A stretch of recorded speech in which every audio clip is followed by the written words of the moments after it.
No shit. There we go. Hey, y'all. Welcome in to the 11 Deep DAWGCAST. I'm Star Wars Dog.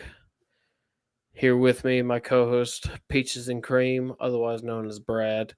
Let's get into today's bowl game at the Sugar Bowl right after this.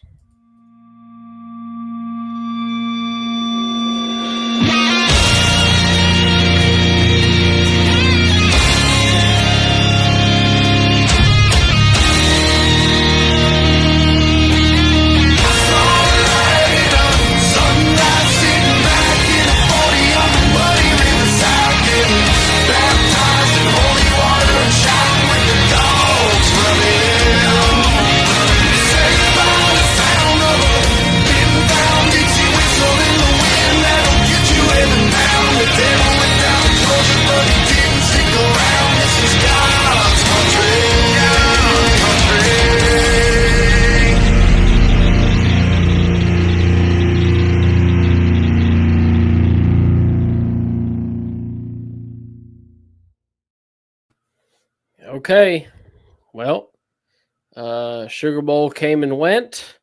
It was delayed by terroristic attack, and yep, Georgia ended up losing. What was it, 23-10? Correct. 23-10. Yep, that's the score. The rock fight that it was. Yeah. So, some things to be said about this game. Let's start on the positive note. Gunnar Stockton was a question mark for this game, of course. His first collegiate start. Back up after Carson Beck's injury came in the second half of the SEC championship game against Texas and got the job done, coming from behind, by the way, and made it happen. So hopes were higher. But, he was a highlight of this game to me. I think he played fantastically. I really do. He made some terrific fucking throws, especially a lot of his deep balls were fucking phenomenal. Even the throw to Lawson Lucky. You might say that was a bit high, but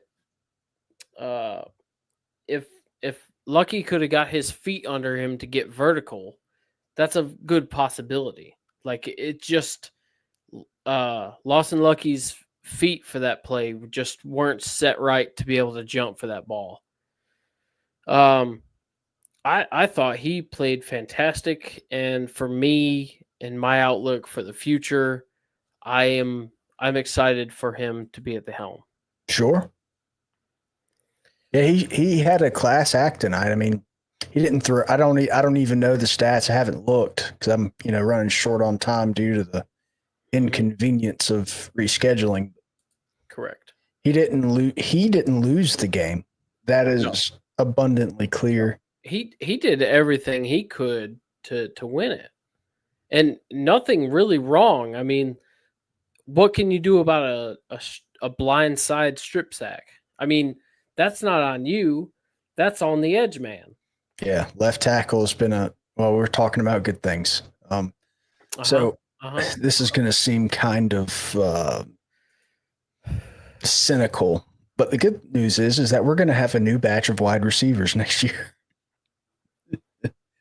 I think we're going to have one or two coming back. I think Dominic Lovett's probably going to come back, and I don't know if Dylan Bell's coming back or not. Right. But you got Dominic Lovett, Anthony Evans, and I think that's it. I don't mind Dylan Bell. London Humphreys is coming back too, but I didn't see him play at all tonight. So London Humphreys, yeah, I didn't see him out there at all either. So yeah, Dylan Bell coming back, I'm more than okay with. Although, yes, he had 2 drops. One was egregious. The other one was contested and batted out. Uh, but for this game in particular, Dylan Bell was, I would I would say, his number 1 target, right? He was Yeah. Gunner's number 1 target. Mhm. And for the majority of the throws, he made shit happen.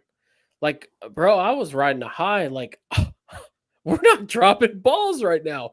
Mm. Even Arian fucking Smith caught a deep ball. Yeah, that was nice, wasn't it? What world are we living in?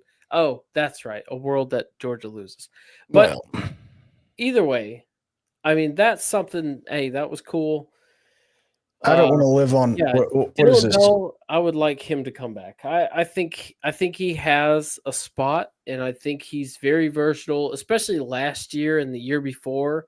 The way he stepped up in those positions after injuries, and the dude's a dog for life, and I think he's here to play, and has a lot to offer to Georgia. Oh, sure. I love his attitude. I love his grit. The drop passes today, I can excuse. He hasn't been super guilty all year, and he made a lot of big time catches today as well. Right. So I think we can excuse that a little bit. Yeah. It was still just a piss poor performance, and it really started at the offensive line. Left tackle was egregious all night. There was no run schemes that were working. Poor Trevor Etienne, bless his heart.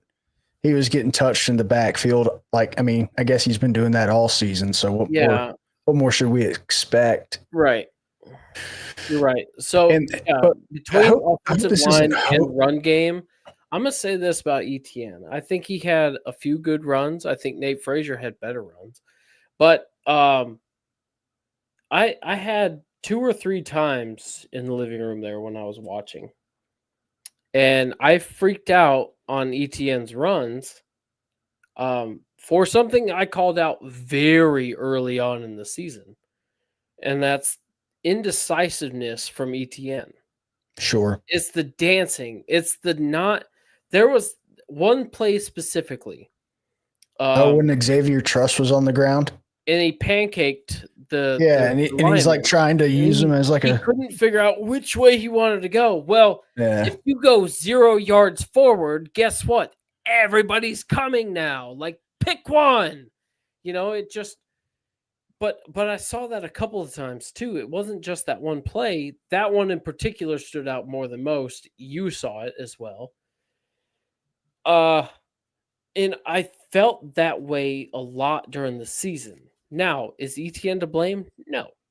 I think you are spot on with your point that the offensive line is our problem, and probably a big problem for Beck this year too. I was very hard on Beck. We were all very hard on Beck. Matter of fact, we would put up the Timmy up in the corner, right? Yeah, the season's done, right? And Beck is moving on. I don't want to. I don't want to. Beck is a forgettable Georgia quarterback for me. Oh, absolutely. We will forget this season. We will forget him in the lore of Georgia history, right?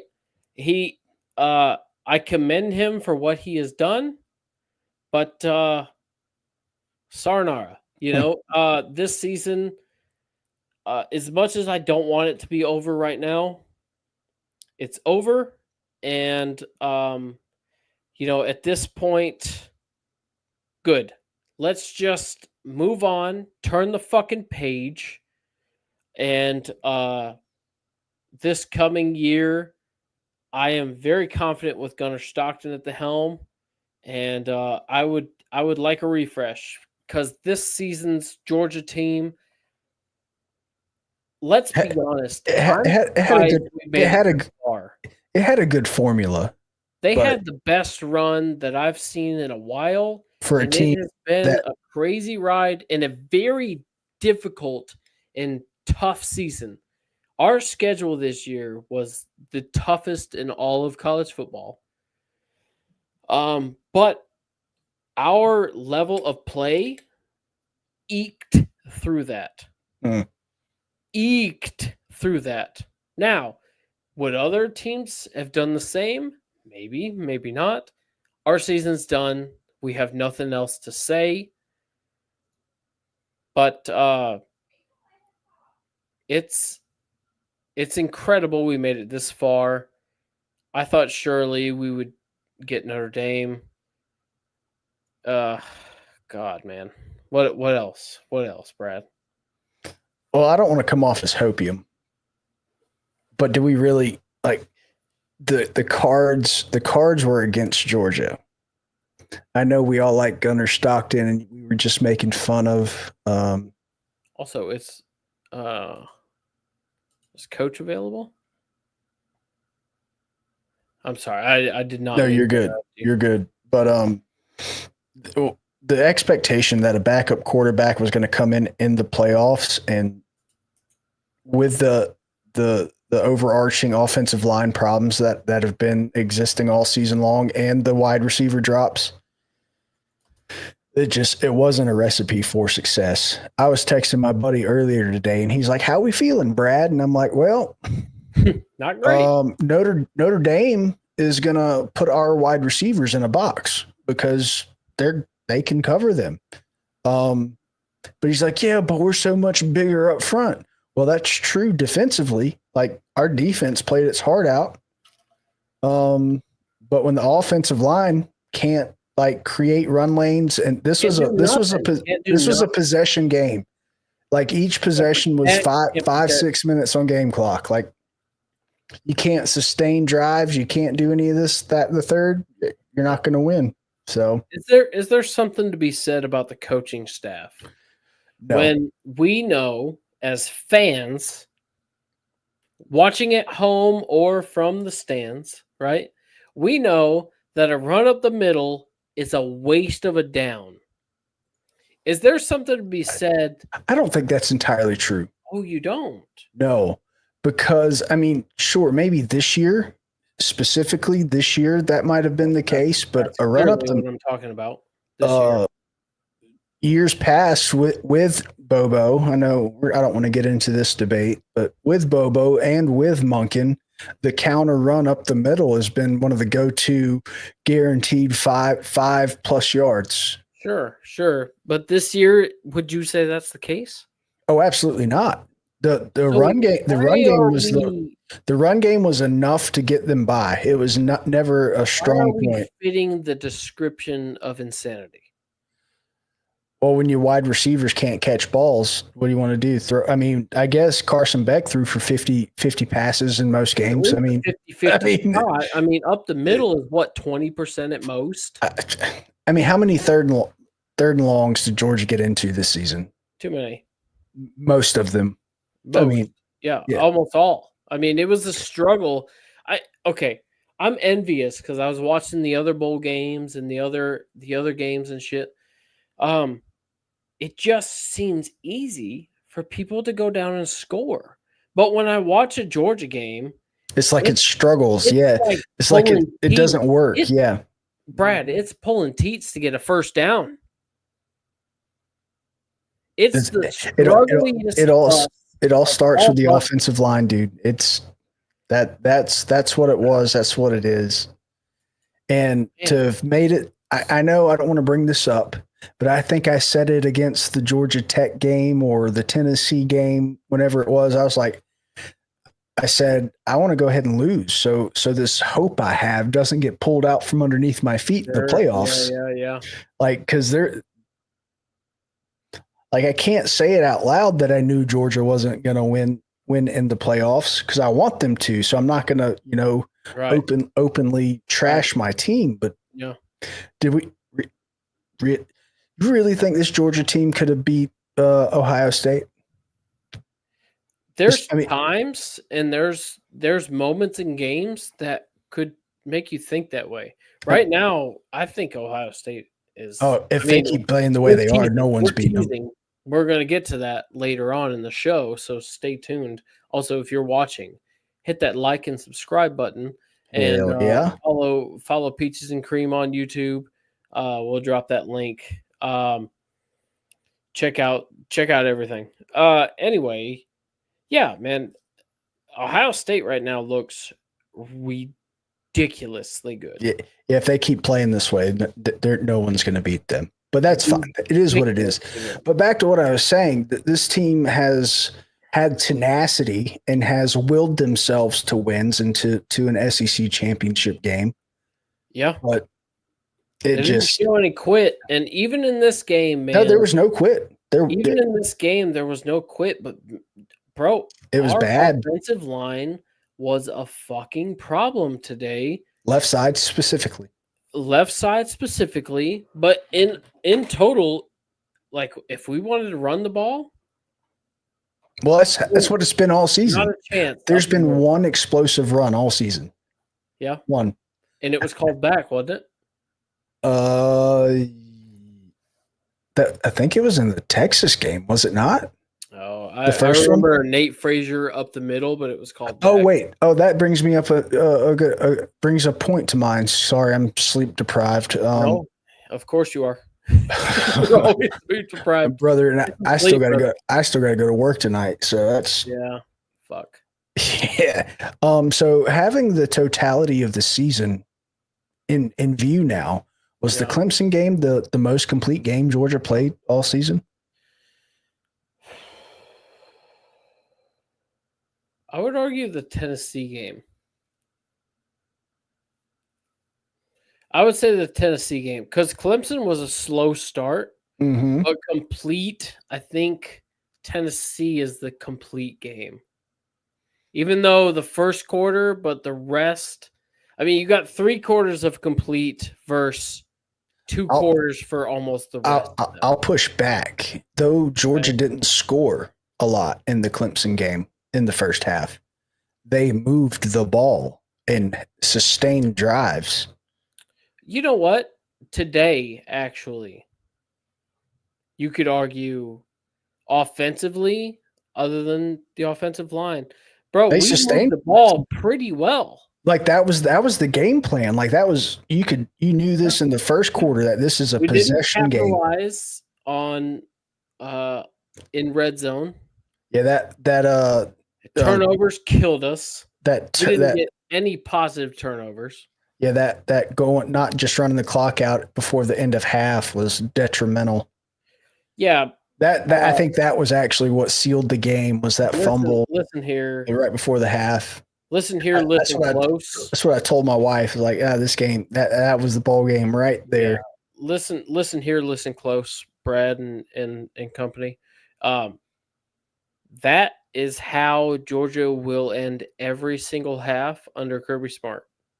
I am not saying Kirby Smart's not the guy, but that is his philosophy, and we will not attempt anything under 2 minutes before the half. Well, no, that's what happened tonight. They tried to, instead of just running the clock out, Gunner dropped back to pass, and it was a strip sack.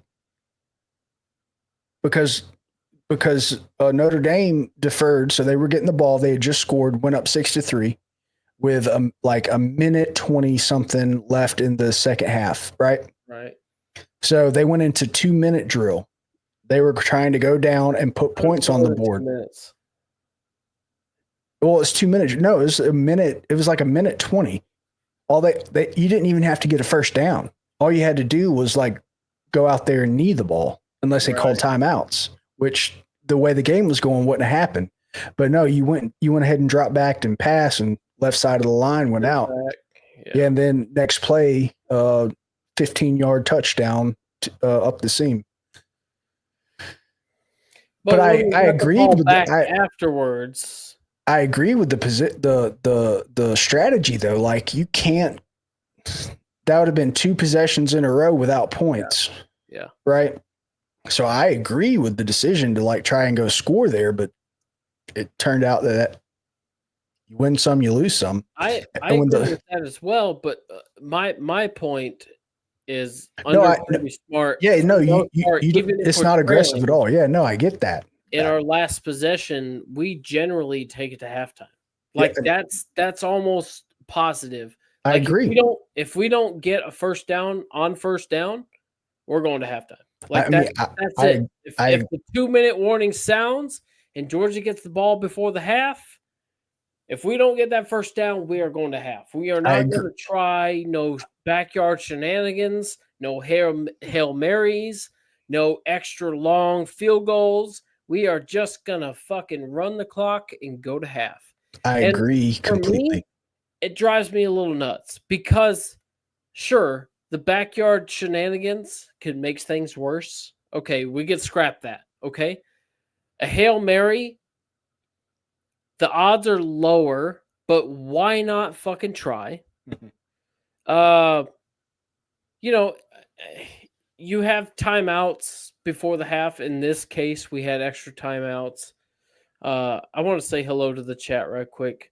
We got Jeremy in the chat. I cannot pronounce that first name because I'm not Japanese. Kurosai. Yeah, Kurosai Nero. And the lovely Deborah Perkins. Thank you, dear, for being here. Yeah, so a shame. My point on Kirby at the end of the half, that just seems to be what we're gonna have to deal with. That's a philosophy of his. I don't think it's a problem. Honestly, I was just making the point that the way it went was detrimental to the game. Fight, personally. Well, you didn't need the fight. Like, points there would have been nice before the half, but points would have been great before the half. Yeah, points would have been great at any point in time before the fourth quarter. Anything after the first quarter. So. The offense looked. What's the word I want to use? Constipated. I think that's a good word right there. We had a bit of a log jam, did we? Yeah, dude. Like nothing. Everything was a struggle. Like there was a couple eating MRE cheese, huh? There was a couple of times, it was flowing pretty well.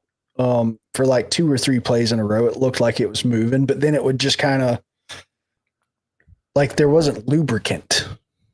Ooh. Need to go eat some Waffle House, bro. A little bit of grease, a little bit of grits. Yeah, something to loosen it up. Yeah.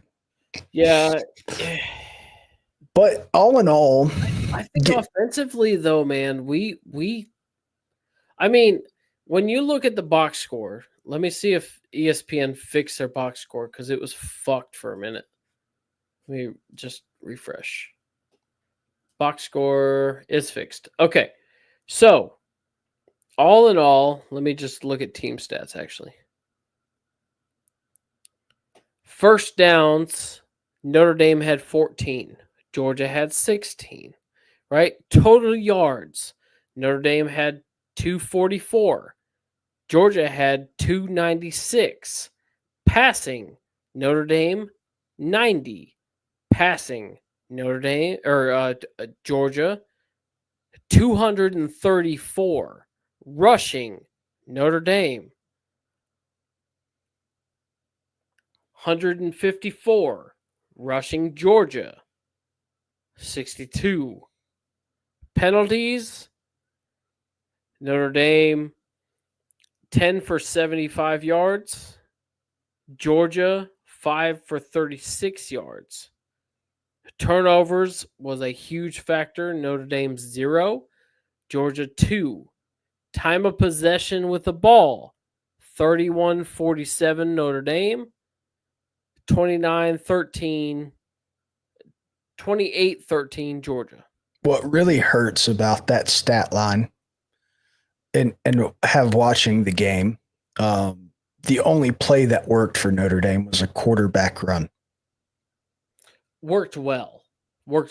It's the only thing that kept it going. Their other plays worked fine enough, but yeah, it's the only thing that kept it going. If you take out the quarterback run, you're right. The only thing that got them first downs. That's what hurt.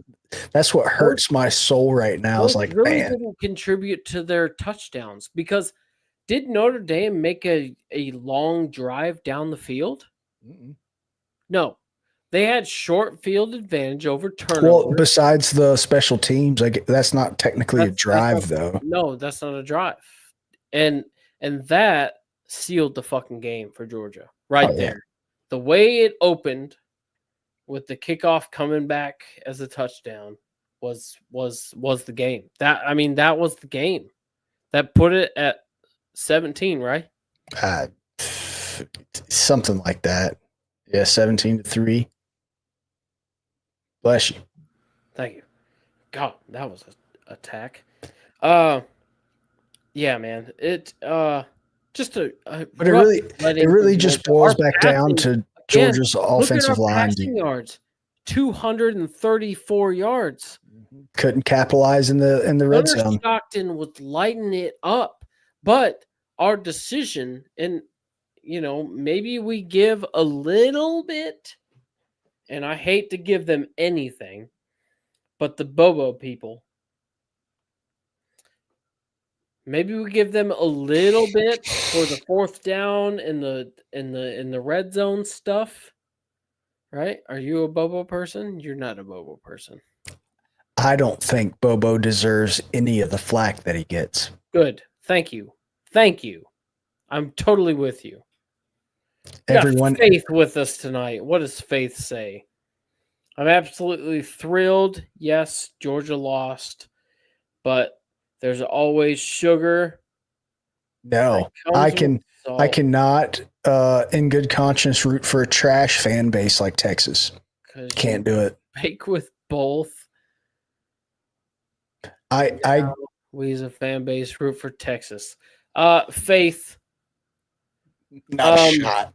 I'm just gonna sit this one out. You do whatever you feel, Faith. Good on you. Root for Texas. That's an SEC team. I understand that prospect. A lot of people are SEC or bust. As much as I appreciate that, fuck Texas. Horns down. We beat them twice. They shouldn't be any closer than we are. So we'll get to who I hope wins it or think that will win it. Yeah, their fans throw trash on the field when they get upset. Yeah, Sorry. that's pretty trashy if you don't mind me saying. Yeah, I can't do it. Yeah, I do. Let's see. Brad, you missed the important part of that though. Apparently, throwing trash can overturn a bad call. Right. So we learned something this year. Yeah. So keep your trash in the stands because you never know if it could fucking help. I'm just I'm super glad Georgia made it to the playoff. I just better than I thought this season was going to go after that. I just kind of wish they didn't. Speaking of playoff, let's talk about how advantageous the bye week was, huh? All 4 teams with a bye week lost. Wow. Yeah, for sure they did. Yeah, and every team with a home playoff game won. Wow. That is interesting. Super interesting. And speaking, UGA's history in the Sugar Bowl is not very promising. So, I am, Deborah. I am sampling because I've never had it solo. I am sampling some Crown Royal Original, and it's pretty good on the rocks. So, I got a bottle of red wine over here I'm going to bust into this weekend, I think. Yeah, that's a good move. That's a smart move. You know what we should do next weekend after this coming is you, me, and Coach should all get together and do something. We should. 2 weeks from now, 2 weekends. Yeah, just a little. Ooh, you drinking Jameson? Solo or mixed? What do you Is it Cask Mates or is it Black Barrel? It's probably regular. I mean, Jameson regular is fine, but anytime I've drank that in this setting and playing games with the boys and stuff, I feel like complete asshole in the morning. So yeah, that's Jameson's rough on my gut. Yeah, she's drinking it straight, no ice. Yeah, it's very rough on me, but So while I was still in the Marine Corps, we had a bar mhm. we could go to, and as I was getting out, I used to drink Jameson uh, like just that's what I drank. I didn't really drink beer. Of course, play beer pong. But anyway, Sure. but if you really like Jameson, you like energy drinks, boy, do I have good news for you. So you take one 16-ounce monster, and 2 shots of Jameson. Ugh. You mix it together. Oh man. Anyway, back at the bar I was in the Marine Corps, my buddy named a drink after me. It's called the R.I.P. Brad. It's great. Oh, It's great. It's good for the heart. So I'm assuming you would black out if it was R.I.P. Brad. I mean, I don't think I've ever blacked out. Maybe. What? Nah. You're not being honest with yourself, or you have more control than I do. The worst. The worst drunk I've ever You never been. blacked out and tackled a trash can and woke up sore? No. The worst drunk I ever got, it was on a July 4th, 96.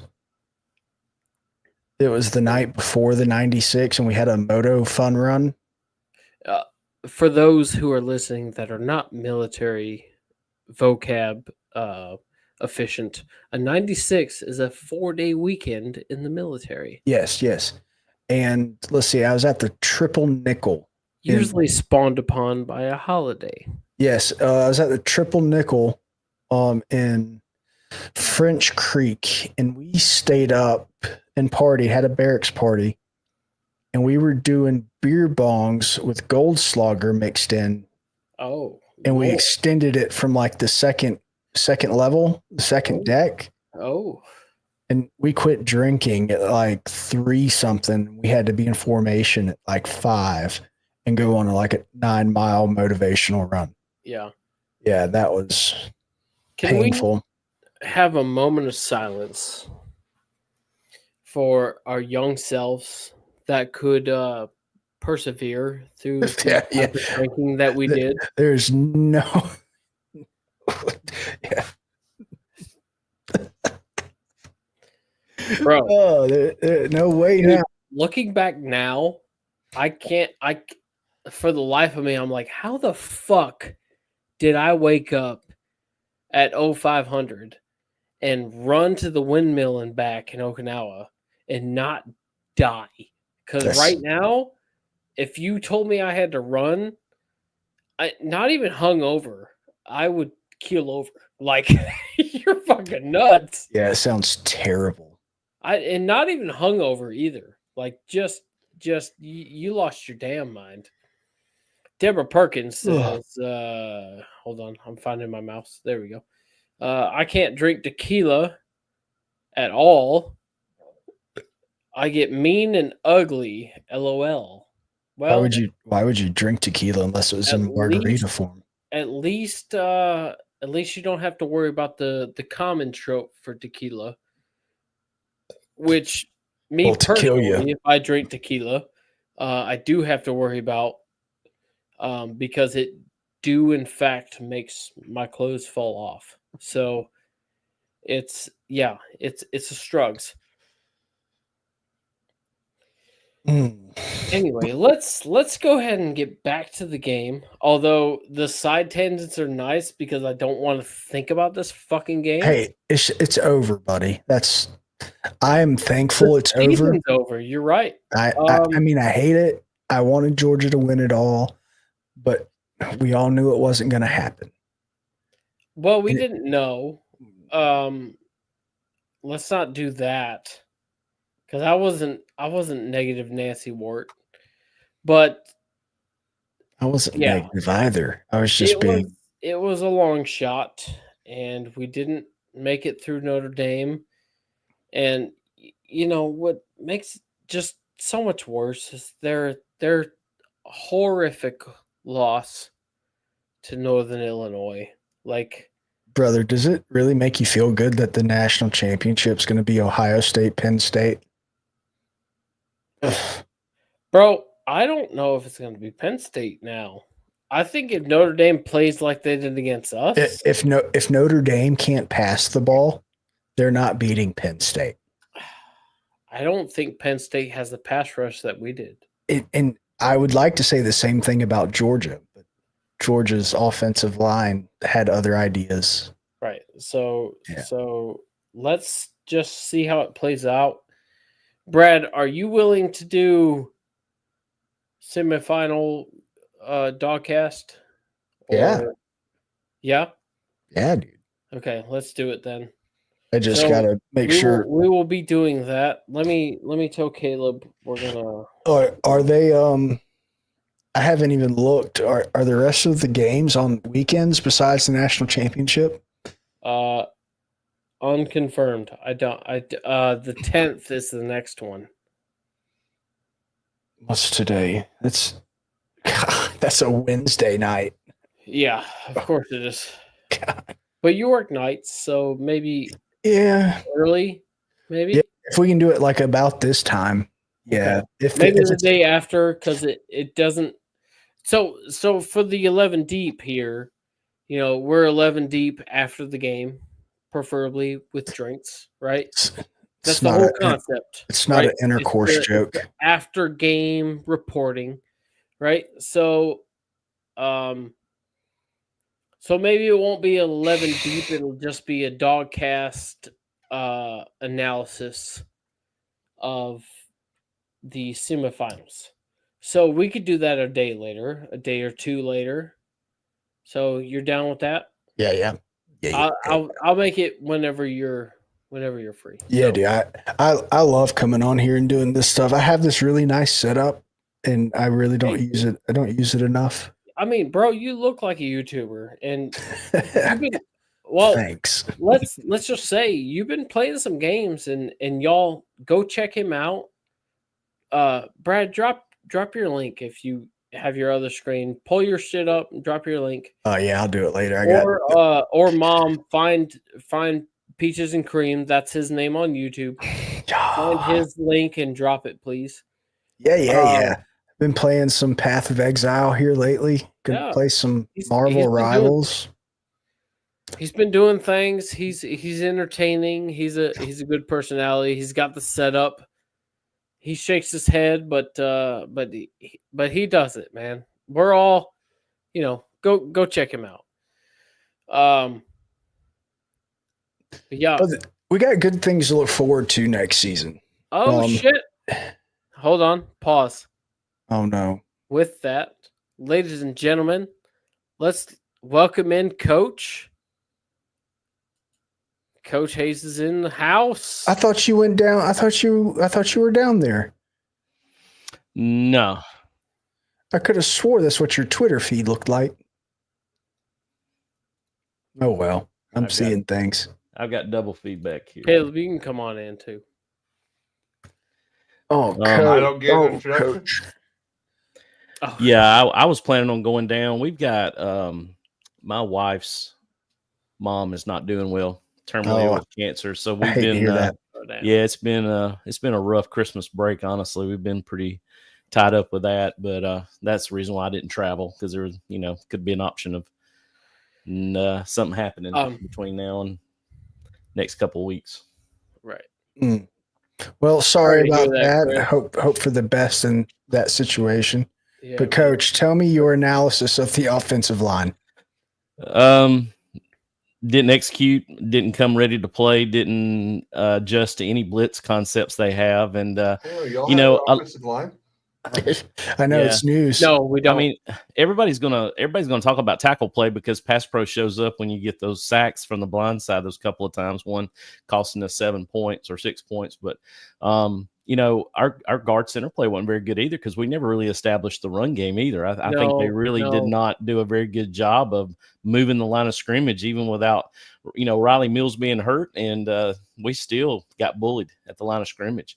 And I thought that was going to be the difference in the game. I thought that we get Nate Frazier and ETN running the football along with Gunner to complement off his run, his legs too.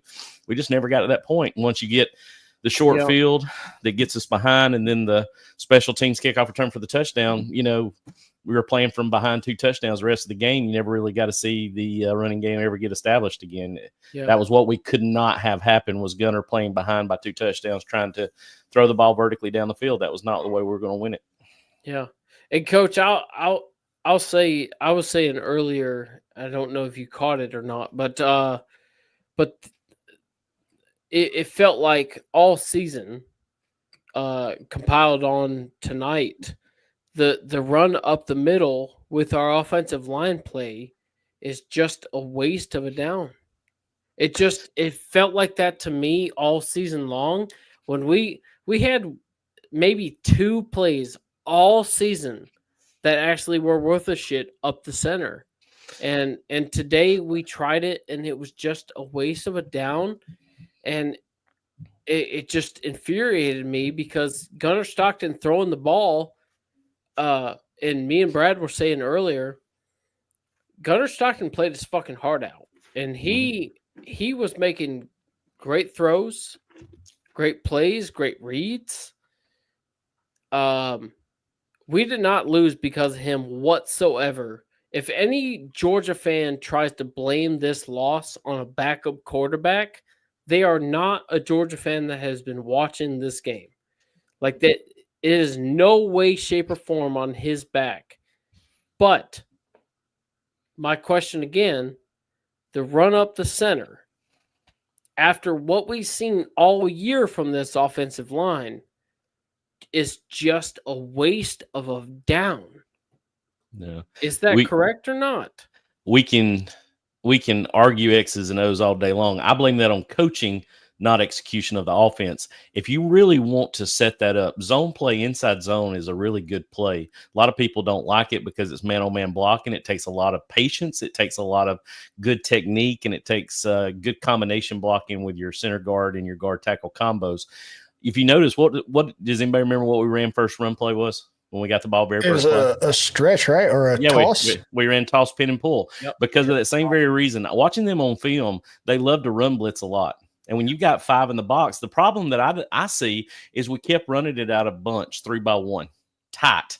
So we had all 11 people within 10 feet of one another. Mm-hmm. You spread them out, man. You spread them out in doubles. You even get, if you want to, into wide doubles stacked. And then you run the zone play because you stretch people out to run the ball interiorly. But if you pack everybody down and you just say, we're going to mano-a-mano run you over, we didn't do that. And that's the reason why I think, they love to run blitz on first down. They showed it against Indiana. They showed it against USC when I went back and broke them down. And they did it to us tonight. They've got a 4-man pressure. They bring a linebacker from the boundary into B gap, and they X stunt on the front side. They did the exact same play. Safety flew downhill on the first play on the pin and pull play. We ran it into the short side of the field, and they busted it up again. I think we went backwards more than we went forward our first 4 or 5 run plays. Gunners pull and run there about the 5th play was first positive play. Real quick. I just I'm 29 years old, and I usually like to act like I'm the smartest guy in the room. Mm-hmm. And there is not a single human being on this planet that has made me feel dumber in the last 25 seconds listening to Mr. Hayes here break down a football play. Holy fuck. Well, watch it. If you go to my page, I just did a breakdown on USC versus Notre Dame. The very first play I break down is exactly the first play they do against Indiana. It's a 5-man. It's a 5-man pressure cover one. We played Notre Dame last year. Notre Dame versus USC. Yeah, we played them last year.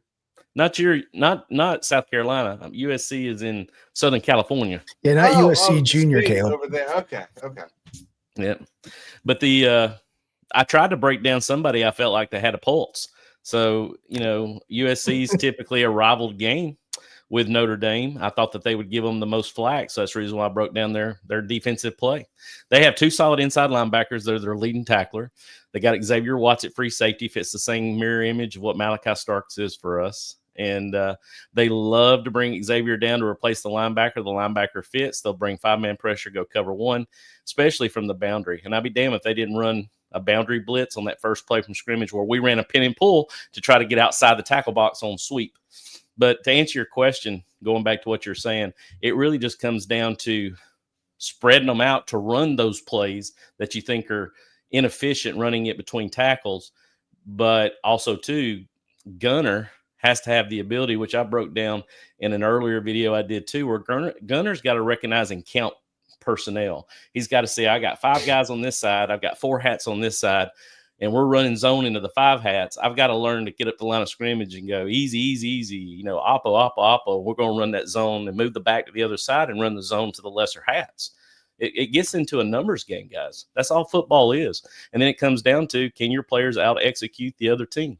And we didn't do that tonight in all 3 phases. I watched South Carolina do that a lot, where you'd have way too many what were they wearing? Orange helmets on one side, and trying to force a play through 7 helmets over here when there's 4 helmets over on the other side. You could have just done something over there. Yep. Gunner did that against Texas when he came in for Carson after he got hurt. Coach defense knew that he likes to run the pin and pull sweep into the boundary, which Coach Bobo does a lot of, shows tendencies with that. And so he called a run blitz into that side. And sure enough, we didn't have the pin and pull sweep called, but we had zone right called, that play like we were talking about a while ago, where we're running it between the tackles. And that's where Gunner should have switched the play and ran it to the lesser hats. That's just something that he's got to get better at. I honestly don't blame him, though, because I thought he played a hell of a ball game. If you told me he was going to be north of 200 passing yards with a tutty and no picks, I'd say we won this game by 2 touchdowns. But we outgained them. Yeah, we outgained them. More first downs. Mm-hmm. So you look at everything on paper, it looks good for us. But that just goes to show you, when you don't execute in all 3 phases of the game, you take a knee and going at half 6-3. Yeah, you still may give up the special teams touchdown, but now you're fighting back to a 1-score game instead of a 2-score game, and that's a big difference. I like the call to try to do something right there. Well, I think it's like anything else. If my aunt had balls, she'd be my uncle too. You know, Sure. When you look at those things, you have to understand that time of possession and possessions are critical. I know Monroe Freeland had already been beat once off that edge by that Hawaiian guy. I think was the dude that beat him off the edge that first time. I think he beat him both times. But, you know, I see what they're thinking too. You know, if he gets blocked and we get an advantage and get the ball down the field and end up kicking a field goal, nothing's ever said about that. But it's always like, you know, something like that happens. He turns the ball over. He's got to learn. He's got to have pocket awareness, step up in the pocket. He didn't do that the 2 times once he got sacked from the blind side and the time where he fumbled from the blind side. He's got to learn to step up in the pocket. That's something he gets better at. But again, I don't blame him for that. Yep, it was tough. It was a tough watch. Tough watch. So, how do you guys feel about teams with the bye weeks? Don't like it. Yep, and then every team that had a home playoff game is now the winners, and every team with a bye week lost. And every team with a bye week. Oh, lost. Really? Wow. Yeah. Yep. So, if I could put a bow on this, it's a pretty shitty bow. Yeah, it's dark brown. So season's done. Looking ahead.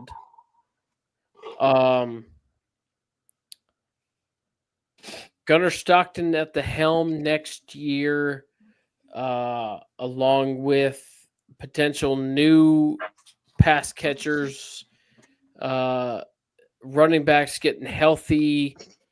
Initial thoughts just in general, because at this point, season is done, of course. So we must look on to next year. And for me personally, I'll start it off. I like Gunner. Like Coach had just said, learning moments happened tonight. It happened against Texas as well. There are things to get ironed out, but I like his prowess. I like his ability. I like his strong suits. The mobile quarterback aspect, I think, is almost a necessity in today's college football, not just college, football landscape in general, because even in the pros, if you can't run, you ain't worth a fuck. You severely limit your team if your quarterback is unable to you make put plays defense on the heels, just like Georgia's defense all year. If there was a running quarterback, Georgia's defense didn't know their ass from their head, and it showed today, specifically in one play that was just nobody was open for him coming up the middle. But I think for next year, I like the way we're starting to position. Of course, a lot of things need to be filled. We're losing a lot of receivers. Me and Brad were talking about Bell coming back. I like Bell coming back. Yeah, yes, he had some drops today, but overall, his average was a net positive today, I think. What about is it true Beck is considering coming back as well? No, he's declared. He declared. Oh, did he? Okay. He officially declared, so he gone. And did everyone throw a party when he did? So personally, I don't think it was like that. I let out a sigh of relief. Not saying he wasn't our problem this year. Statistically, he's like one of the best quarterbacks Georgia's ever had. Statistically speaking. Yeah. Mm-hmm. I feel good about next year. Brad, what do you think about next year? I don't think Gunnar Stockton's going to start next year. I think it's going to be either Jaden Rashada or I want to say Brian Puglisi. I've seen this song and dance too many times. Carson Beck was the first second string quarterback to actually step up into it without there being some type of controversy, quarterback battle, if you will. I think it'll be another quarterback, but next year there's a lot more questions than there were this year. Especially when it comes to defense, offensive line, there's a lot of questions. It's going to be a very, very, very young team next year. There's going to be a lot of questions. Yeah. Okay.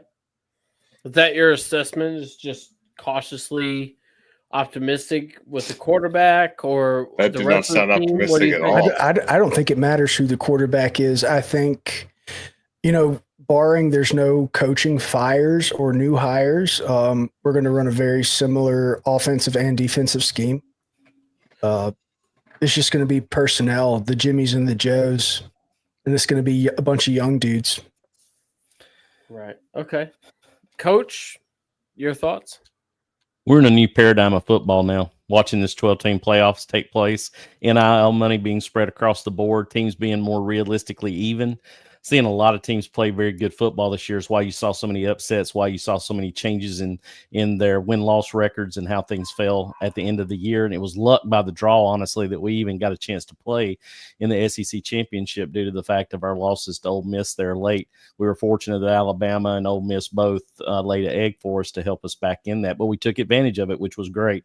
We're not going to be in the same offense next year, guys. I know Gunnar Stockton looks good, and I have been not necessarily his biggest advocate because I really thought that his running prowess was going to always supersede his ability to throw the football, but he did show today that he can manage the field and throw, but I still think his ability to look over the entire field like Carson could do and layer the football out is something less to be desired right now. And I think I'm going to agree with Bradley on this. I think Ryan Puglisi, looking at mechanics, the only thing that to me Stockton has an advantage to Puglisi is a year. He has a year and a half basically of veteranship.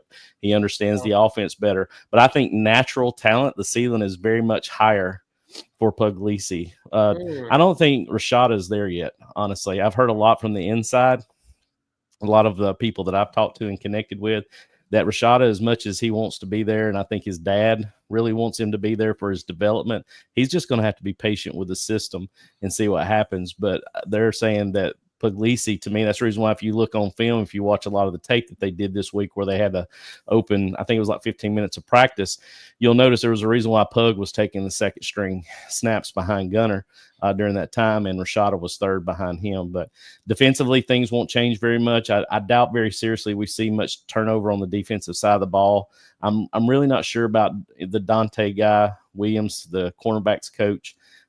Hearing it's a little iffy with him. I'm not sure that he's really gelled like they thought he would. And defensive back play has, to me, underachieved this year. Very much so. Yeah. And so with that, if we bring in somebody like a God, why am I losing his name right now?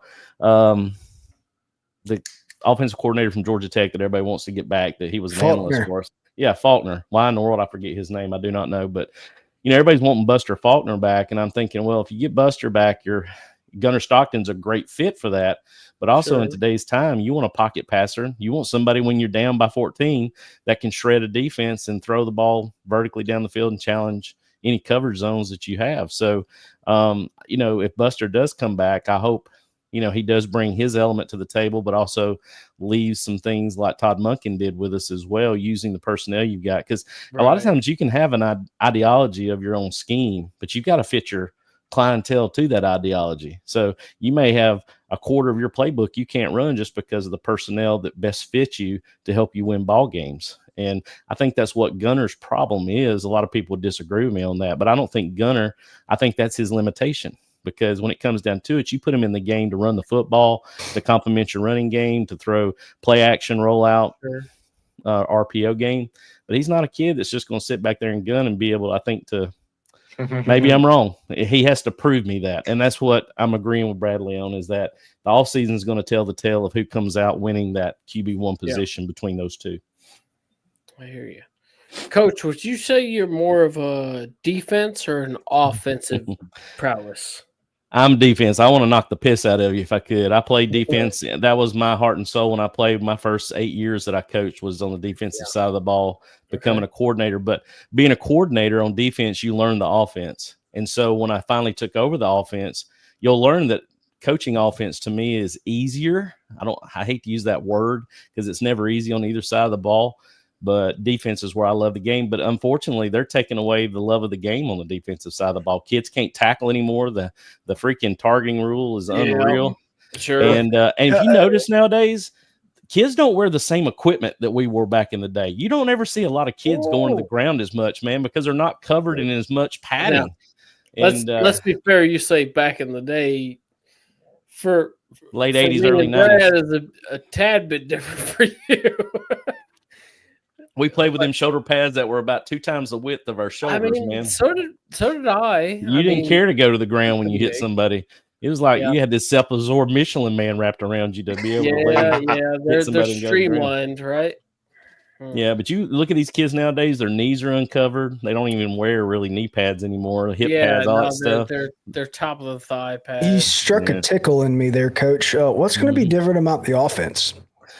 I think what you're change the playbook, right?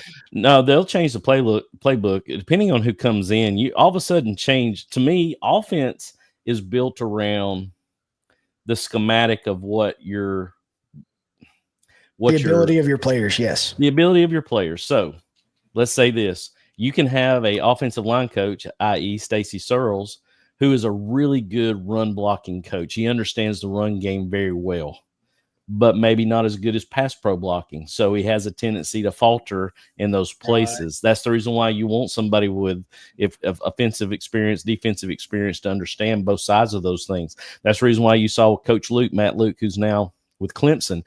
I think he was a hell of a pass pro coach, but I think he lacked in the run side of things. Well, they bring Stacy Searles in. I thought that he was going to add that sort of run dimension for us. And to me, honestly, I think we kind of went subpar there too. So it all comes down to the fact of that execution that you have. If somebody like, good gracious, I lost his name again. The guy from Georgia Tech, if he comes over and he becomes our offensive coordinator, all of a sudden now you're going to see, to me, things that stretch the field vertically, layered throws and putting people in position. It's just like think about what he had with Haynes King, Buster Faulkner. Right. I'm talking about. Yeah. You've got a running quarterback who has jet motion every play, so you've got to honor it almost like the triple option. You've got a jet back. You've got the ability for him to give, pull, and run off of that, and you're having to be disciplined with eye discipline off of that and play action off of that as well. That's something that fits Gunner's mentality a lot. I just think it's going to be a little bit of a different dynamic if we don't see from an offensive side of the ball, and we'll see different schematics drawn up, because football's football. The route tree is the route tree. The run game is the run game. It's our Joes versus your Joes. We've got to outdo your guys, dudes versus dudes. Yeah. So, yeah, I just kind of feel like Georgia over the past, 4 seasons, 5 seasons has run the same. Sprinkle a little counter, a little bit of truck sweep. Here's some inside zone. We're going to go man beater on short field, on the short side of the field. We're going to go zone beater on the open field, on the boundary. It's really based on play action. Like that's where the hits come from. And I don't think that's changed. Todd Monken installed that offense, and I don't see it changing that much. Is kind of what I'm asking. Is it going to be like, I think you're going to different? No, I think what Buster Faulkner brings to the table, if they hire him, and this is complete speculation, guys, I have no clue what they're going to do. Coach Mark, I don't think Coach Bobo's our OC next year, without a doubt. But whoever they hire, can I ask you? Are you? Pardon my ignorance. You're still coaching, correct? I am not anymore. You are not. I quit. I gave up coaching in the COVID year, right? 2020.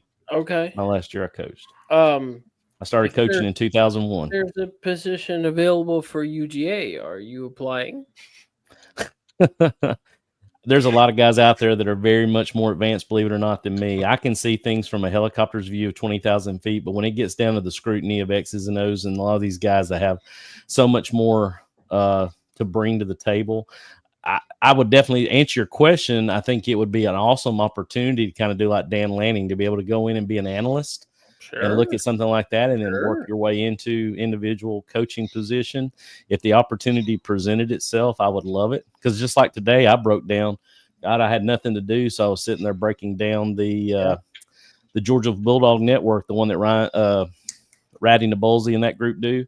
Yeah. They had like 15 minutes of practice on the inside.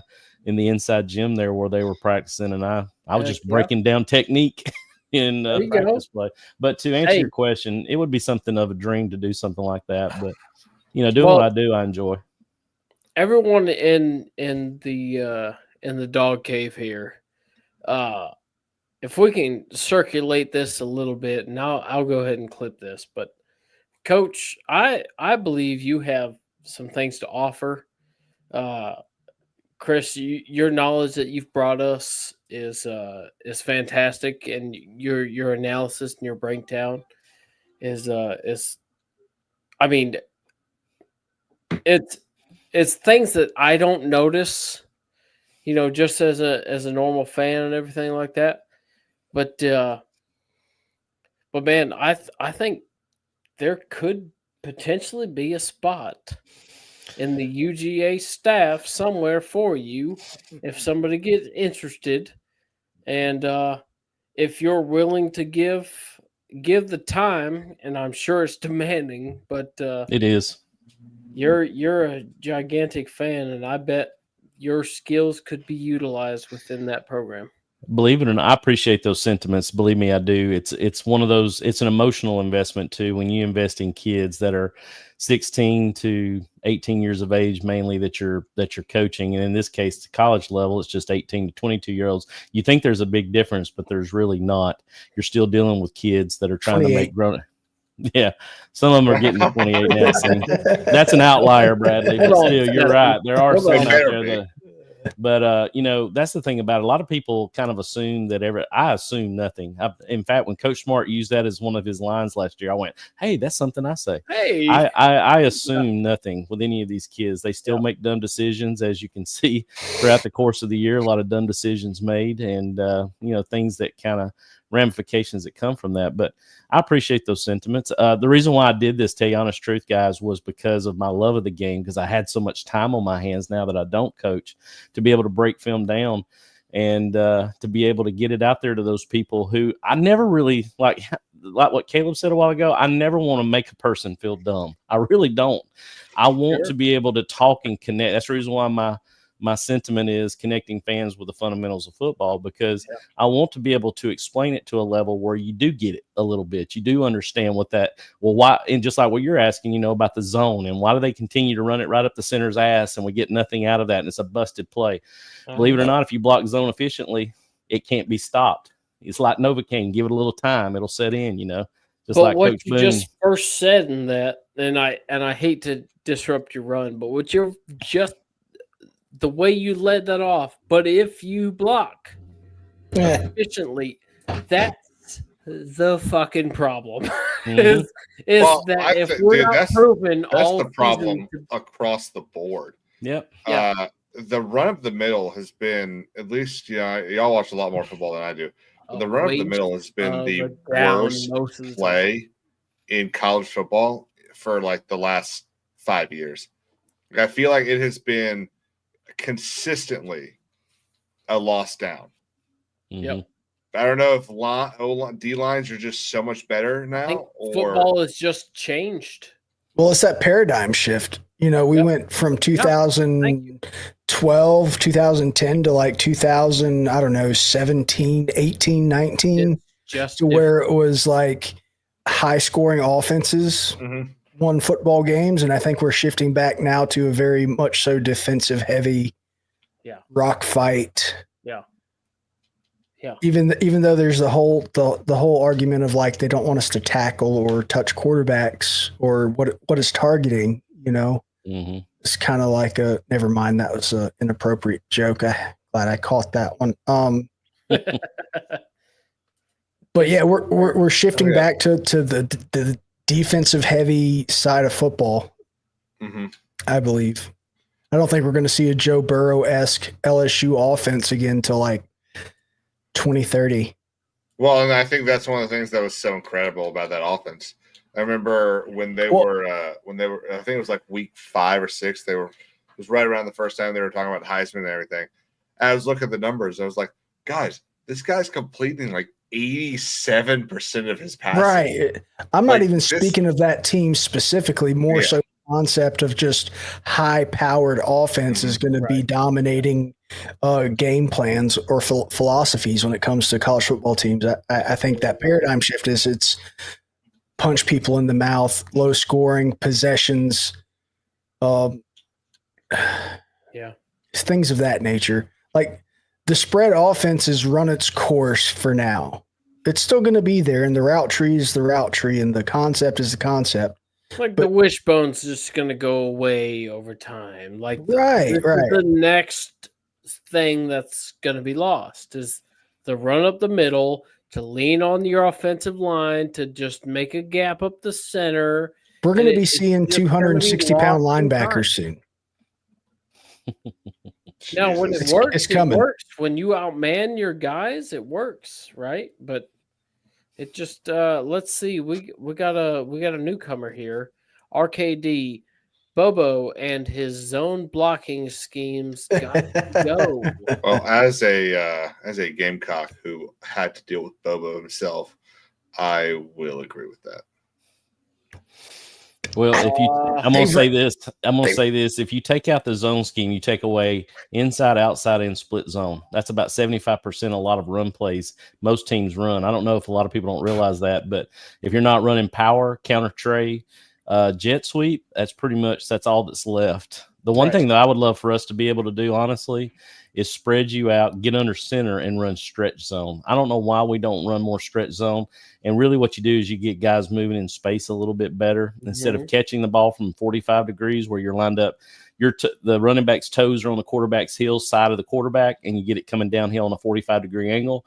I would love for us to be in pistol more or under center where our running back is coming straight downhill to get the football. So when he gets the ball put into his mesh, he's already full speed. He's already full speed to make his cut. Yeah. Plus, you can like an end around, right? Like they're already trucking. Yeah, it's basically getting the ball to the hatch point where a kid is coming across you on zone at a 45-degree. They're nowhere near full speed at that point in time. Right. So, that comes back to Chris, I interview the job, but please don't retain Searles. I got you, brother. I got you. And, honestly, to tell you the truth, I think that you can run the zone effectively to me, it was always about formationing your team out of position to run the same place.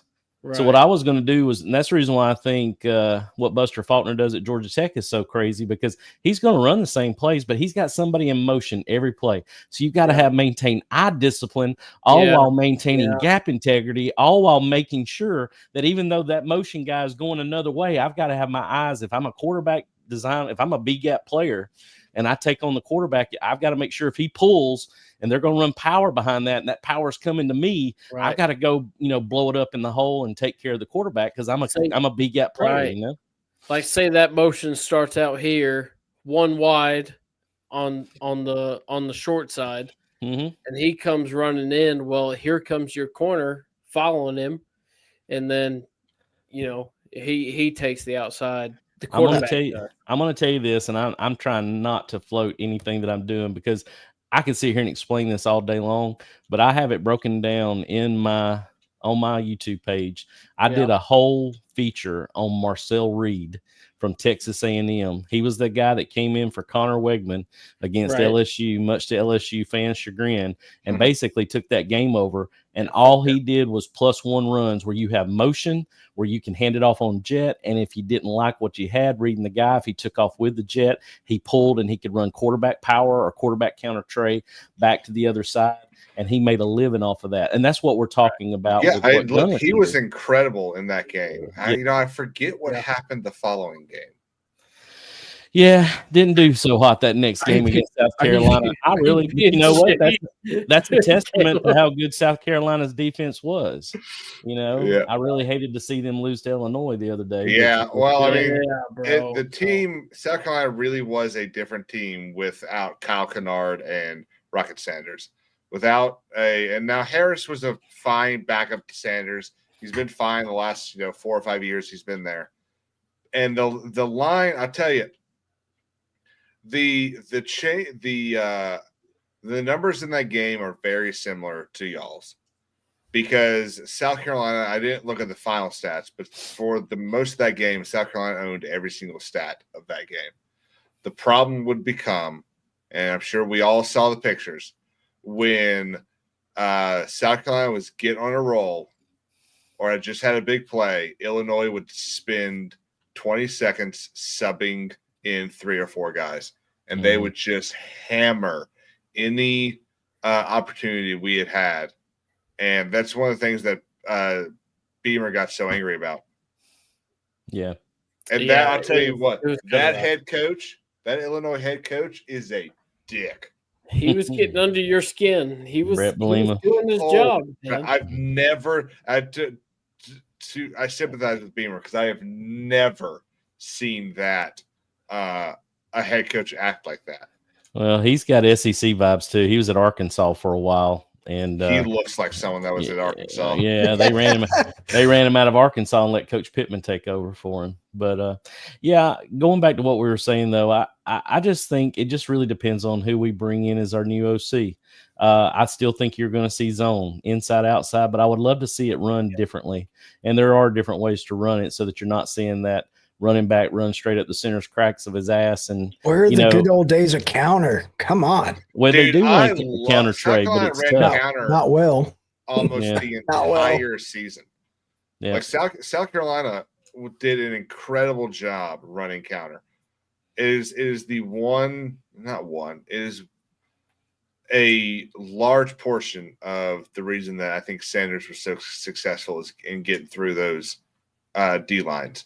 Because it was literally, I'm going to simplify it a little bit, but it was literally a step to the right and then trick y'all and go to the other side.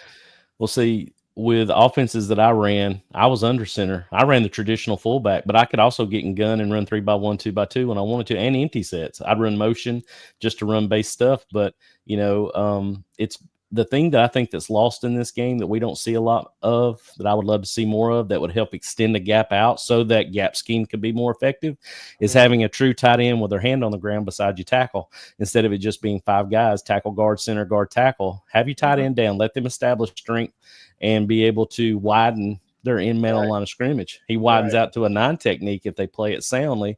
And then typically from there, all you got is a 3 technique, which is an outside eye of the guard. And you got a linebacker sitting in B gap in sort of a 50 technique. So those 3, to me, when you put a tight end there, all of a sudden now you can run power and run counter trade back away from that, because now you're not so condensed down. You spread the line out to be able to run some of those kind of plays. To hit up on what RKD's saying right there, those dudes are definitely not tackles. They're outstanding guards, though. Mm-hmm. I don't think we've had a good tackle since Amarius Mims left, though. Yep. He's talking about coaches, though. What I mean, again, Bobo gets too much hate. He really does. He's but the MC. He's going to get coach, O-line coach. I mean, so who's to blame on a drop touchdown? The wide receiver or the offensive coordinator? Because there was about 4 touchdowns tonight that just weren't executed. Well, in that case, I think you blame your wide receivers coach. Oh, y'all got him for a reason. Take a guess who that is. Yeah, James Coley. Yeah, I am not a fan. He's a good recruiter, but I am not a fan of James Coley. I tell you who it isn't. It isn't Justin Stepp, who used to be ours. I'm going to stand behind. I was going to say I'm going to stand behind Coach Searles for one more year, only for the simple fact is that he just really got done with Coach Matt Luke's recruiting class of kids. His kids that he recruited are going to be your sophomores and redshirt freshmen next year. Your Daniel Calhoun, Harrison, there's Bo Hewley. All those guys are going to be coming in along with Bobo, believe it or not, his son, who I think did a pretty decent job playing center and guard for this year when Jared Wilson was hurt. But I want to give him one more year to see if he can take his talent that he recruited and see how well he coaches them before I get under the microscope with him. But Bobo definitely, as much as I've had, as a coach, I support your OC because you don't realize in those time frames of when you're coaching and what you've got to execute out there. Can you send Matt a link real quick, please? Yes. And when you draw up plays and you've got something schemed up correctly and it gets dropped, or you've got a play drawn up perfectly on play action, your left tackle screws up and lets them get to the blind side and tackles them and causes a fumble. I mean, that's just the stuff that's unpredictable. Those are the algorithms you don't account for, because typically I always remembered when I was in the coach's office, whoever won was the person who had the dry erase marker last on the board. Because whoever could get the board last and show me what they could do to counter something, you're never going to win. So X's and O's are a great thing, but when it comes down to it, you'll always hear me say, I've got to out-execute the other team, regardless of game plan. If I do that, I've got a good chance to win. I don't think we'll ever go back down, RKD, the James Coley offensive coordinator route again. That happened in 2019. Some commas were supposed to be in there. So Coley can go, comma, shake my head, comma. He's probably Bobo's successor. Yeah, never. Yeah, no. Thank you. Please and no, thank you. Keeping it on the Georgia, potential theoretical coaching changes, I can see a change in defensive coordinator as well. Right. I love Schumann, but Matt Sweeney, welcome in, brother. Damn if he doesn't put some linebackers in the NFL, but whew. Right. You can definitely tell when Muschamp wasn't around. Yeah. Hey, if you guys are getting rid of a DC, I'll take one. Right. Yeah, we got Matt Sweeney, did you you watched this game this evening, right? I caught 3/4 of it, yes, sir. Matt, you want to be the fifth SEC did you team to miss try out the my one ship? quarter where Georgia was good? I missed the first quarter. Yep, that's you what did. You're asking. Yeah, I was just wrapping work up. Great, great. And then I didn't realize the game was on so early, but they pushed one it. eye on it. But 3-3, first quarter, 3-3. I thought, okay, that's not too bad, but like expected. It's going to be a slug out game. Yeah, I expected Georgia to gain steam once they kind of figured out what Notre Dame's doing. So I really trusted y'all's defense more than offense, and that's actually the side of the ball that disappointed me the most. Defense for you? Yeah. Really? Defense played their hearts out. Yeah. that was my sentiment as well, Brad. I thought defense did a phenomenal job. Now special teams. It was a matter of special teams and the forced fumble with the short field and what I mean. Damn. You take that run back there at the start of the second half away. It was a lot closer. Yeah. I mean, your defense wasn't a slouch by any means. I think there was some penalties in there at the wrong time. And oh, sure. Okay, sure. It allowed them to stay in the game, which is not typical of Georgia. They were. There was nowhere near enough. What's the word Kirby uses? Havoc. For sure. I don't think there was enough. But when you're just doing quarterback run, I think most 77% of their play was quarterback run, and 100% of those were designed. Like it's not like he wasn't extending. He was just quarterback run. And that's a high school football. Yeah, dude. It's embarrassing. Yeah.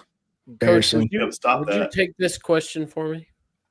I did actually. I answered him. I typed it in. I don't know if you saw it or not.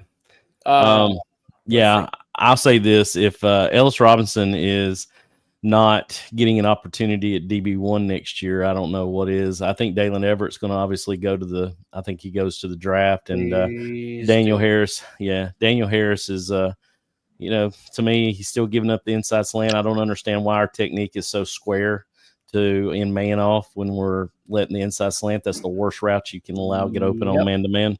Yep. And we play, and his zone is just too soft. He needs to be a little bit more aggressive in his zone parameters too. But I think, with Daniel, Coach?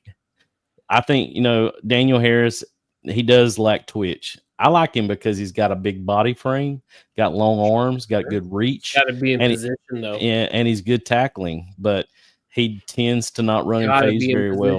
Mm-hmm. And I think his zone technique, but like I said, this was his growing year this year. I did something during this game that made my wife laugh her ass off, and it was a Daniel Harris deal, and I believe it was an outside run, which they had some success with outside of the QB. Sometimes it was holding intense, but Daniel Harris looked like he was doing this to the ball carrier. He was just kind of circling him, like why aren't you getting in there? I just don't understand why you're not. Dang, that's contact. What she said.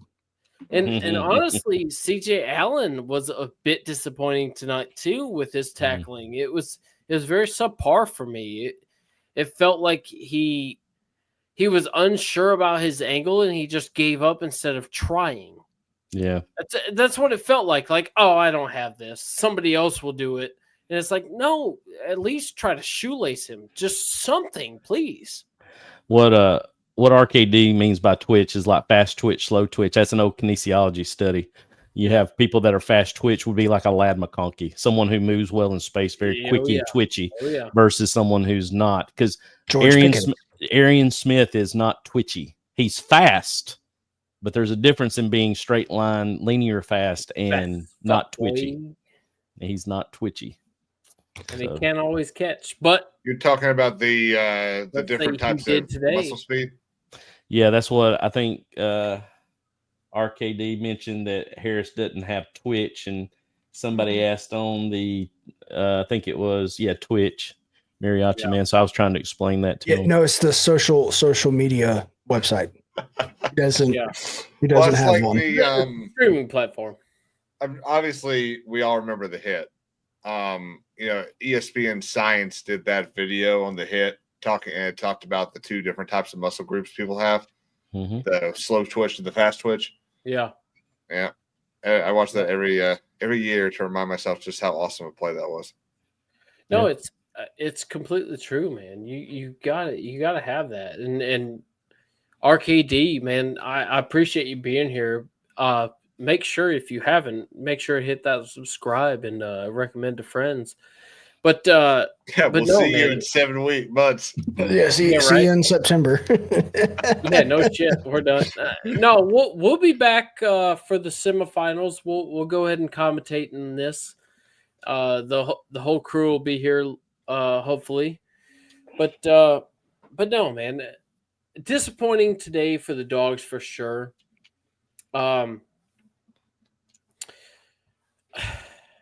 There's plenty more that we can get into, and we could circle back to that. But let's go ahead and pivot right now, and let's talk about some bowl games that happened that we've caught during this holiday season, which has been hectic for myself, and I'm sure for the rest of us. It's that time of the year. A lot of football to watch.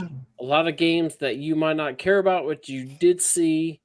Let's start, Caleb, with your Gamecocks and that performance. Unless you want to receive that call and defer to Tennessee for the second half. Bravo! Nice.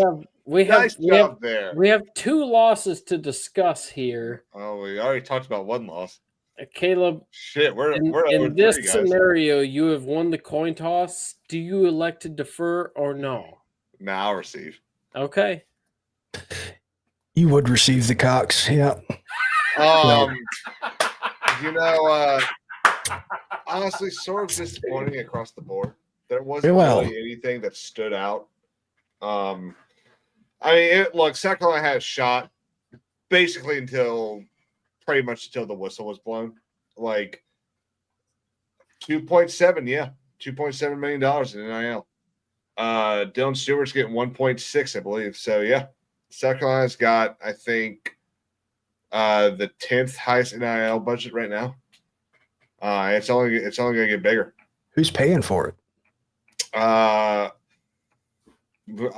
don't know. I know a lot of it's coming from the Garnet Trust. Dealership, maybe? First NIL thing set up. There's a lot of law firms here in South Carolina paying for it.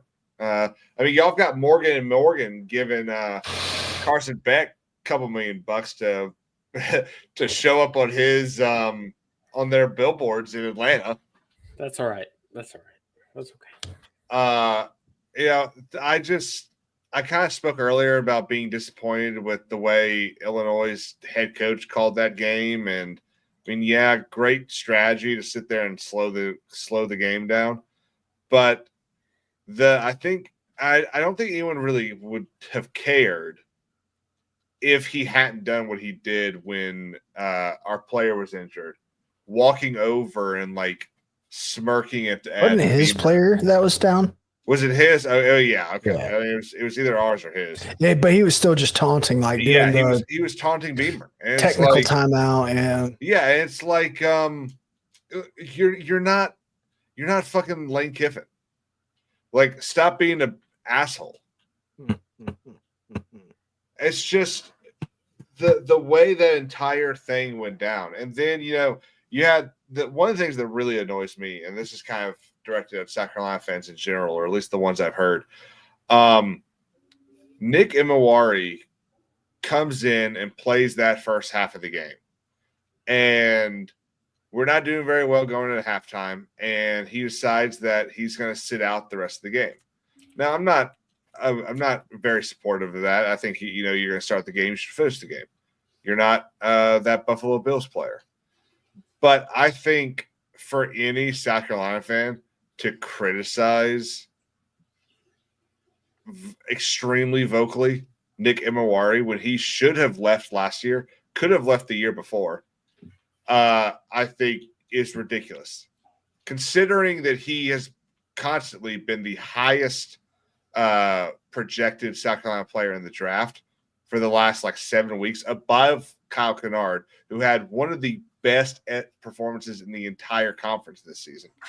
I think it's hubris at best, and we are not good enough for our fans to be treating the guy that stayed from home like that. I think it pisses me off, and I'm sick of seeing us do it. But play wise, I'm disappointed. I think there was a lot of we all were talking about the whole run up the middle and basically losing a down. I felt like it happened to us as well. we call some weird play that it was either I forget the new coach's name. Coach, do you know our OC's name? I do not. He's the guy that coached Cam Newton. Oh no, I do not. Off the top of my head. I don't know if he was trying to figure out whether or not we'd be able to do certain plays next year or what, but it was weird. There were several plays that they just took too long to develop. Mike Shula? Yes, Shula. Thank you, Google. Yeah. Bless you. Thank you. It was just, especially with the way we ended the season, it was just disappointing. One guy, we weren't a team made up of one guy. And so seeing really just two people opt out for the game, they're Game of Thrones houses. And us just not play well. Thanks, Ma. Was disappointing. For sure. I was just disappointed because you told me that they were the hottest team in college football and deserved to be in the playoffs. I thought they were too, man. And then a lot of people said it. I don't disagree. It's the thing that sucks about losing the game. It's kind of like, look, Florida State had the right to say everything they wanted to last year until they got blown the fuck out by Georgia. Yeah. And then they had to shut the fuck up.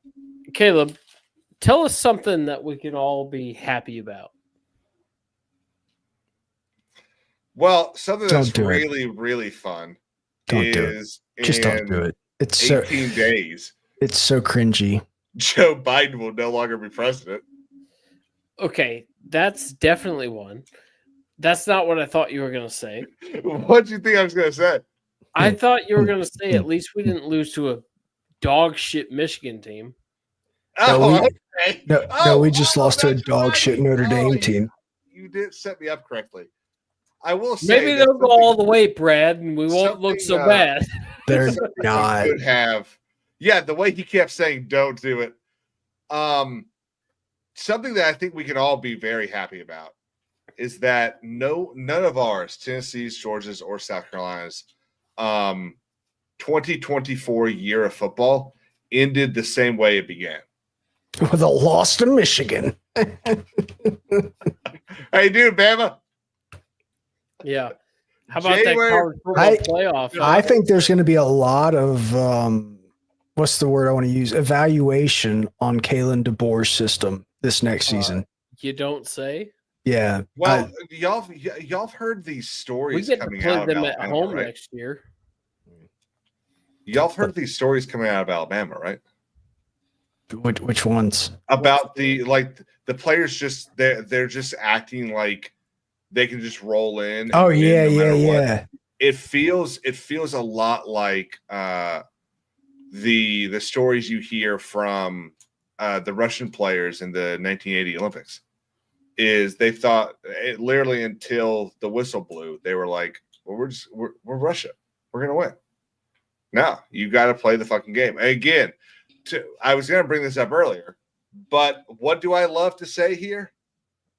There's a reason we play the fucking game. Right. Well, upon the game, Mataween, unfortunately, it is your turn to discuss the Tennessee Vols' performance against what I consider the hottest team in college football now with Ohio State. Yeah, Tennessee. A lot of fans had fun on Twitter, and naming the horseshoe, naming it Neyland North, and that was funny. Hacking into the season tickets to get their seat. We had all the fun we could have, and Vol Twitter was still undefeated. But when it came to playing the game, we were just outmatched, out schemed, out coached. We came in thinking that we were going to do pretty good, but you give that team. That team is obviously pissed off, getting a lot of disrespect. You know, the fans were ready to fire the coach 3 or 4 weeks ago. But even with Dylan Sampson 100%, which he wasn't, we were not going to win that game. Our offensive line has been one of our liabilities all year. Nico's inexperience and lack to read the field has not helped either. So yeah, we went head first into that wood chipper, just as much as Oregon did. To be fair, I don't think anyone's beating Ohio State when they play like that. You're right. They are dominant in all 3 phases. They look untouchable. I mean, they made now maybe just maybe Oregon's defense was pedestrian the other night, but I don't think so. You know what really pissed me off about it? Was that the meme about Oregon having a new maize uniform to play Ohio State in? What didn't turn out to be true. Like I was really looking forward to Oregon coming out looking a little like Michigan and fucking with Ohio State. Like, how fucking hilarious would that have been? Like black and yellow or something. Yeah, like it kind of looked like it. Yeah, like that would have been funny. It was a hilarious meme, and I seriously, it got me. I was like, I don't think this is true, but yeah, like it would have been hilarious. RKD, Jesus. I thought Nico was running for president. Yeah, Nico was supposed to win the Heisman and all this other stuff, right? Oh man, bro, September. Matt, I'll give you that. Tennessee is among the top of the class for delivering, or not delivering, but like initiating a hype train stronger than no other. You might be fucking around right now, Jim. Tennessee's going to be a problem next year. Maybe. I don't know yet, Brad. I mean, I don't think first so. First of all, Nico can't throw the ball to himself, and he's got. I think they shot the shot. Can't throw the ball to himself. Well, I mean, yeah, all of our receivers are either going to bigger and better things in life, or the draft, or another team, or in the portal. Matt, and even our default number 1, Mike Matthews, put his name in the 11th. Are y'all getting decimated by transfer portal? I hadn't been keeping up with transfer portal. Decimated. I mean, we're losing. I mean, it's an obvious offensive coach, or a wide receivers coach and wide receivers relationship is like oil and water right now, what I'm hearing. There's a lot of unhappiness with that, and there could be some changes. And I think the program is waiting for this playoff, portion to be over in the next portal opening before we really start making some big acquisitions. But yeah, it's we're losing a lot of talent. Some of it's pedestrian, some of it's pretty decent. And we got a lot of holes to fill. Our offensive line is still same situation there. We lost what we thought was going to be a good portal acquisition from a kid from Northwestern. He backed out. So it all comes down to money. Caleb's talking about being the top 10 or 9th or 10th in money. I think Tennessee's probably around the 13 million, budget range right now. But look at Ohio State and some of them other teams. Mm-hmm. There's you gotta spend the money somehow. You gotta find it. Well, that's not entirely true. Because let's look at Texas A&M. Yeah, that's fair. Mike Elko, even though he's a first-year coach, they probably spent $16 million on their roster. I mean, let's look at Oregon. You got Phil Knight money. There's no telling how much money they spent. I don't think money is important, but I don't think it's the. Well, but it's probably becoming done. But when you've got players trying to set unrealistic price tags on themselves, whether they think it or their agents think it. When is that legislation getting done? The House versus NCAA. Dude, I don't think that's going to actually happen.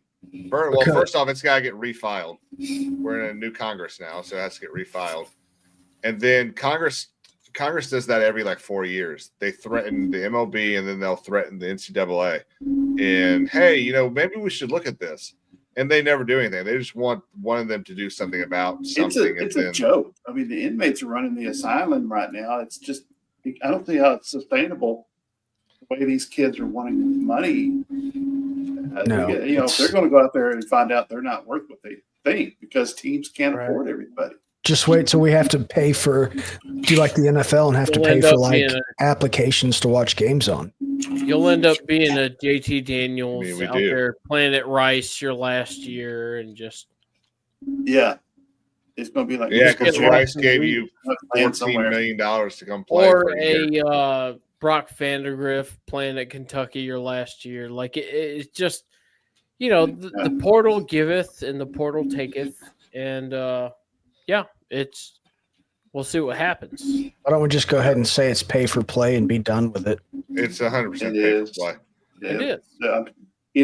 Who was it? Not Princeton, but one of those Ivy League schools. Somebody up there just lost, or maybe it was Dartmouth. So they just lost a case, or the case was dismissed for them to unionize players. But legal teams and schools and players are going to learn from that. Mm-hmm. And they're going to come back with a better case. And you watch these bigger conferences, you're going to see players try to unionize eventually. Right. Well, you've already got agents too, which is a part of that equation. Yeah. But let's go ahead and fucking lawyers now, and let's lawyers, dude. Could ruin a wet dream. Let's go ahead and kind of play this out. Let me see if I can. Nope, that's it. It still hurts. It does hurt that Texas is our last bastion of hope. And they're going to get spanked by Ohio State. Yeah, SEC has not been represented very well this year. No, it's been a down year. Vandy won. Okay, let's let me change the format here. Boom. I really just am looking at this. I really hate that it's probably going to be Ohio State, Penn State. Well, we'll get to your guess. Matt, you're on the end. Boise State, Penn State. What did y'all think? It was pitiful. Boise State had no business being there. So, do you agree with this phrase? I saw this phrase going around that. How do you say his name again? Genty, Ashton Genty. Genty had no place being in the Heisman conversation. Correct. That's entirely false. He should have won the damn thing. No, I still agree. Disagree. Did you see him playing against Penn State? Bro, if he played on South Carolina's team, he wouldn't have been in the question. He played tough, I thought. He took some hits. Coach has a fucking mechanical keyboard, doesn't he? I do. Sorry. Oh, my God. Got that thing going. Clack, clack, clack. You pulling up stats? Hey, you playing COD on that thing yet? No. Actually, I was telling you guys I had to go. I didn't want to interrupt Caleb with his thing. I've got to get out of here. But, Jim, I appreciate you having me on, brother, but I've got to head out. See you, Coach. I hear you, brother. Thank you for being here, Coach. Everyone, no problem. I dropped his link a couple times. I'll drop it one more time. Go check him out. Go give him a sub. You'll find him over here on the night of the 10th. Can I count you in? I should be able to. They don't play on the weekend, so the next games are like a Thursday, Friday combo. Wednesday, I think. Yeah, something like that. Pretty dumb. So anyhow. But heck yeah. Well, Coach, I appreciate you being here, brother. Thank you. Y'all have a great night. Take care. God bless. See ya. Good night, man. Heck yeah. We love him being here. We love it. Literally one of the only people that's ever made me feel dumb. Mm-hmm. He knows his shit now. I mean to tell you, anybody who may be or who has some ability to share this with somebody on the Georgia staff, get you a gander upon Coach Chris Hayes now. He's the man knows some ball, and he coached Lad McConkey. So let's just remember that. Okay, Ball don't lie. the ball don't fucking lie, like the man said. So, okay, Matt Twain. I got to pick from this garbage. You've got to pick from that garbage because we shit the bed, and Let's this be is honest. what we have. This is now the easiest job ever. Oh man, Let's start on Notre Dame, Penn State. Matt? yeah. Gosh. I hate to say it, and Sundowners probably going to like it, but I think Notre Dame's probably going to get the edge. Okay, I'm going to put them halfway. Okay, question. Why? Why do you think Notre Dame? Because I do as well, but I have a very specific reason. I think Notre Dame just beat the second best team in the playoffs right now. Okay. Mine is because I'm they bring that blushing. energy and that preparation, they'll handle Penn State. Mhm. Okay. Yeah. So mine is because I think James Franklin chokes more than a sorority girl. I like it. I like too. it. This is undiscovered territory for him. Uncharted territory. Well, it's Okay. undiscovered territory for Marcus Freeman too. We'll move it slightly closer. That's his name. Okay, Notre Dame, we'll isn't it? stick on this side. Brad, on Notre Dame, Penn State. I want to agree with everyone saying Notre Dame's going to win. Okay. But But you won't. here's my but. No, here's my but. I don't even know. I'm so fucking tired and sleep deprived. No, give me Notre Dame. Even though I think they'll fucking lose it. I'm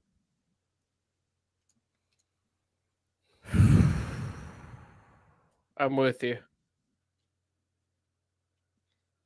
Are we really about to give Notre Dame the shot to win the national championship? Dude, I just listen to how ridiculous it would be if it's Penn State, Ohio State. Just how fucking ridiculous is that going to be? We will have to listen to that. Yes. For the next I would 10 rather years. see that for sure. I would rather see Notre Dame, Ohio State. Okay, let's go to the other side because it's not for sure. Okay. Starting back at Matt, Ohio State, Texas. I got to say Ohio State. I think they're the hottest hand right now. They got all the momentum, all the confidence.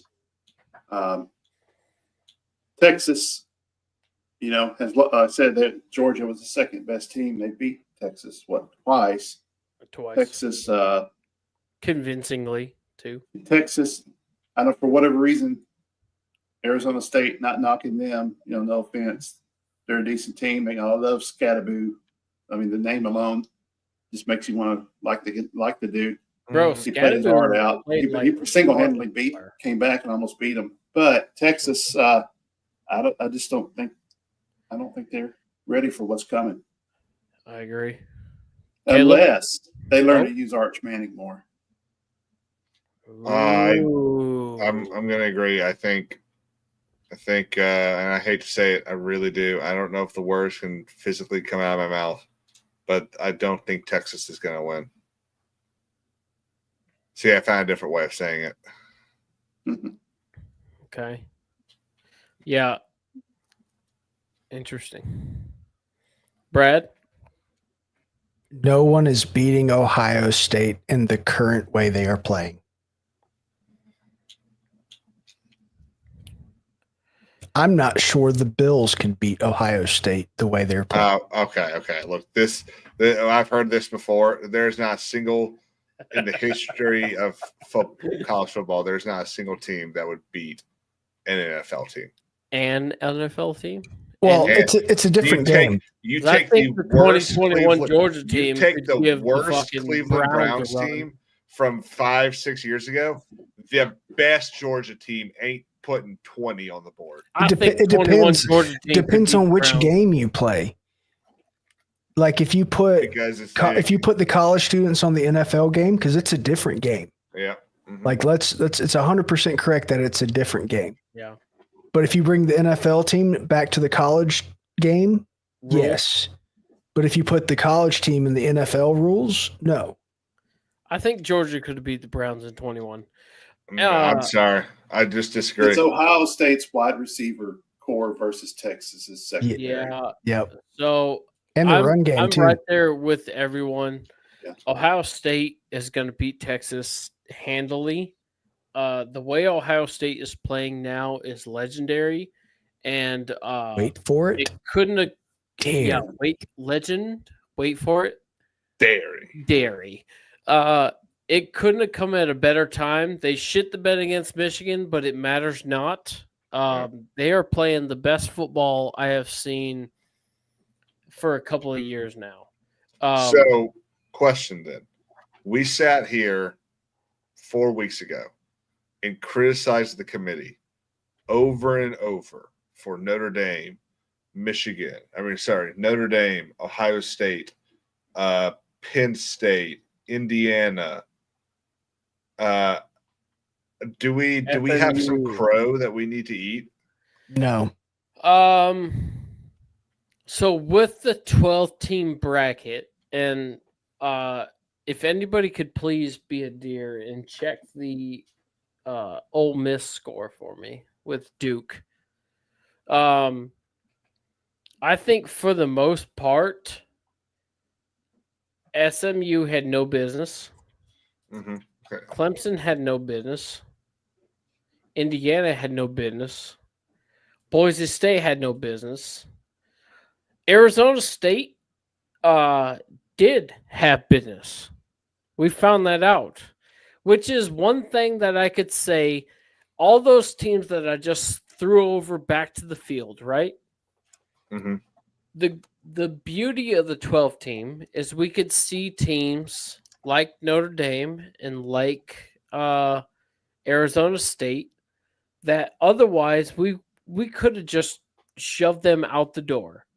But they proved that they could beat a top talented and a top tier team. Arizona State couldn't get it done against Texas, right? But nonetheless, they put up a good fight in two OTs, right? Yeah. Made for a good game. Notre Dame made for a good game against Georgia today. Those are the two teams this year in specifics that we could point to that say, hey, this actually gave some teams that had maybe something more to prove than their schedule or the record provided. Well, and that's why I've never been a big fan of the way anyone does tie breaks. I think tie breaks ought to be a 10-minute last quarter. If you don't win, I think it's a tie. Yeah, ties need to come back. That's what you get for not winning. It's I don't know about ties, but as far as overtimes go, I'm kind of with Josh Pate here. It's something like this. I think it needs to resemble the game of college football. I don't think it should just be 2-point conversions to win the game like it did for 8 times with Georgia Tech. Like it should resemble the sport and the game of college football. I don't think we have crow to eat. I don't think so. I think we got a little bit of crow to eat. I don't. And here's why. The trends. I spoke about this earlier. Every single team that got a bye lost. Mm-hmm. Every single team that had a home playoff game is winning and is in the next round. The trends matter. Those two factors, I'm not saying they're the end-all be-all or the deciding factor, but those factors are a huge part of why it is the way it is. Now, but no one can, additionally, no one can truly identify what it means to be the best team in college football or one of the 12 best. Like, it's unidentifiable, it's unobtainable because there's no clear-cut set rule or criteria. So it's always subjective and speculative. So no, there's no Crow. The committee still sucks ass. They're not real fans. They're only thinking about dollars. Right.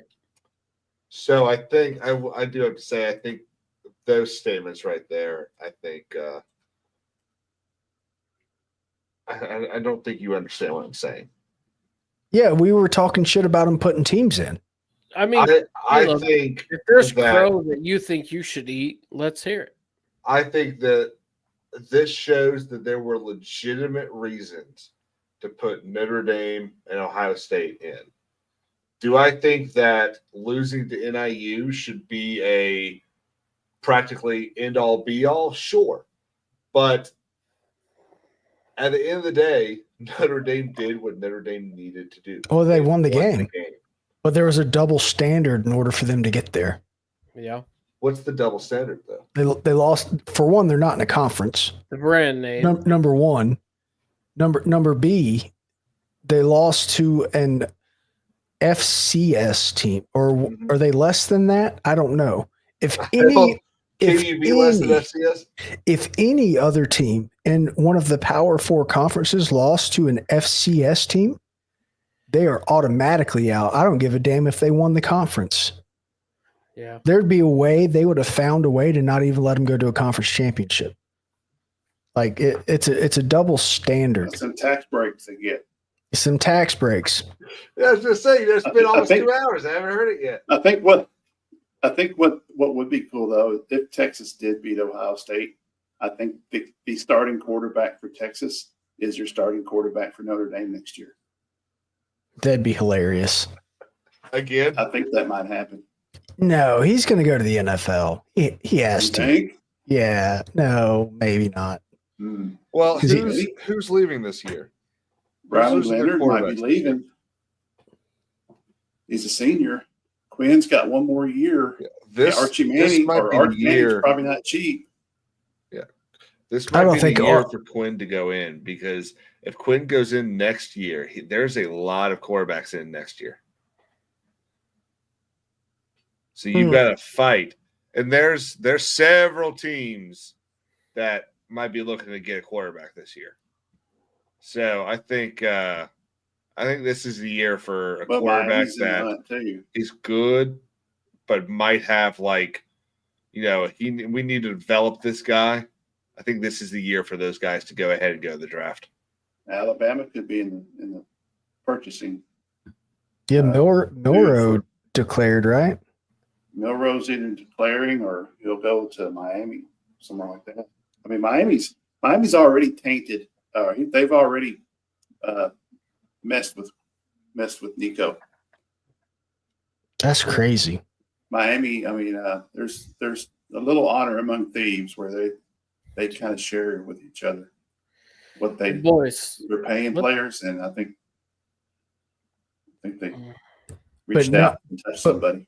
But to get back to the crow eating question, I don't think we need to eat crow. Like, sure, did Notre Dame beat Georgia? Yeah. Did Ohio State decimate Tennessee? Were we actually complaining about Ohio State getting in? Or I think we all had a reasonable reason to say that they shouldn't get in. I think losing to your rival on the last game and not going to your conference championship. Well, this goes back to the criteria argument. There's no clear criteria. There was a conversation about egregious losses that we did. They lost by 1 point to Oregon on the road, and then they lost to Michigan, which is a rival, of course. Right. At home, of course. However, on paper, they're stacked.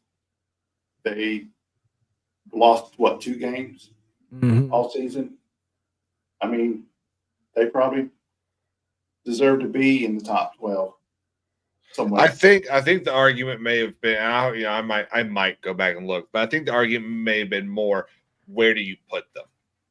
Instead they shouldn't be there. Yeah, do they belong in the top? I don't think it was do they belong in the top 12? I think it's do they belong in the top 8? I think that was the question. Mm-hmm. Yeah. So I take back. I do think that we might have a little bit of crow to eat about Notre Dame. But I think that's pretty much it. I go back to my opening statement. The first round home game seems to be far more valuable than a bye week. Absolutely.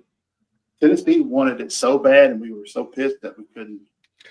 Too much time off is a really bad thing. I think then you look at most of these bowl games that happen basically Christmas Day and backwards, or I guess forwards. The football that gets played is very like almost safe. Yeah, it's like it's a gear slower. Yeah. It's everyone's kind of missed a step, and that could possibly be I'm not saying there's a conspiracy here or that the coaches have come together, but they could just be like a unspoken rule that we're just not going to play.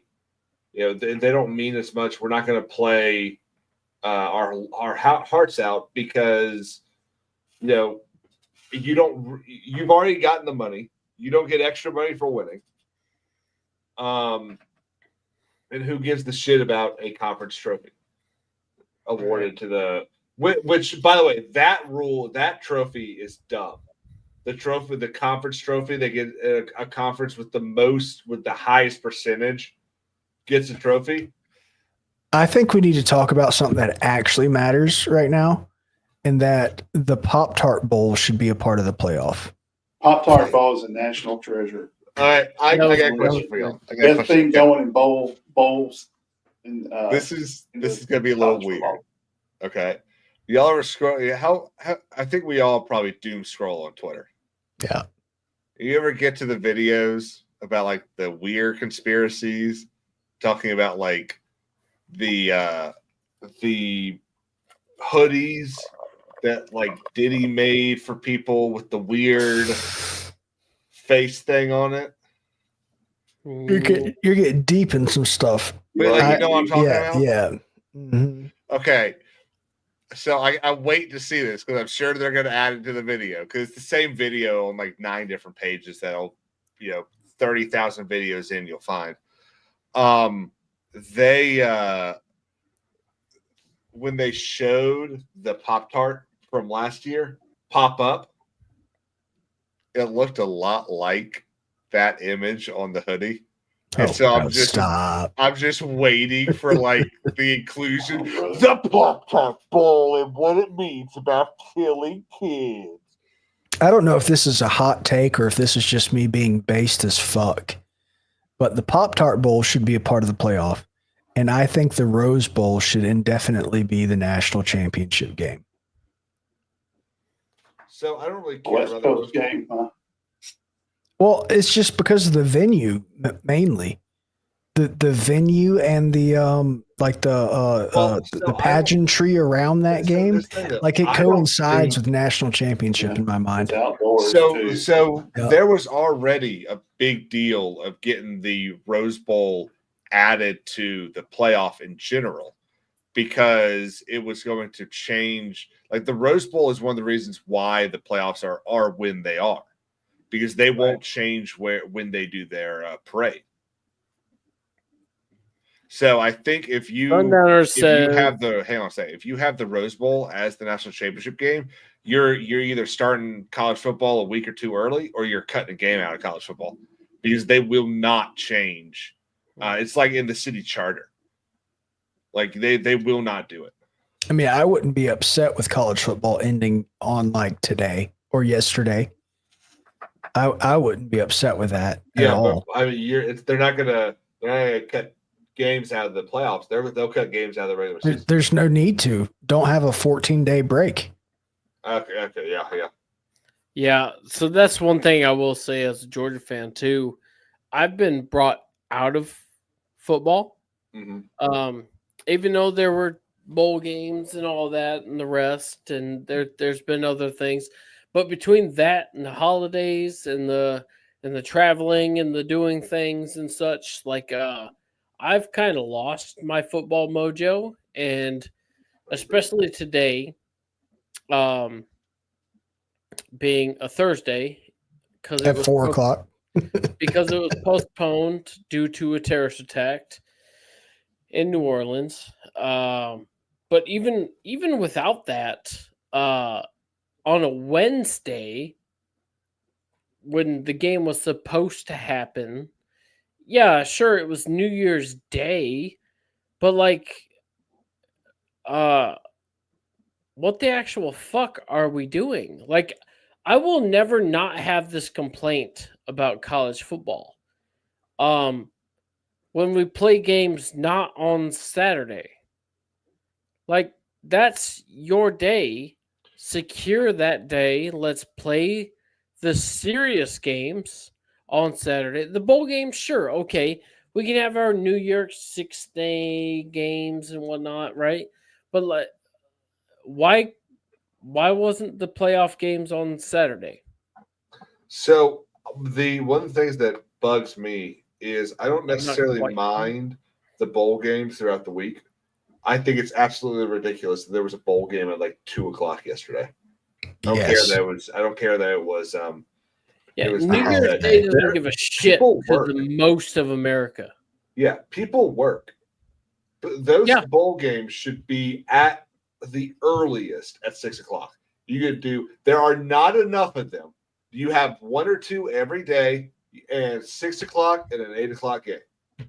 Can I say on New Year's Day? Yeah, I mean, half the country's probably still in bed at 11 in the morning. Let's go ahead and fast forward too.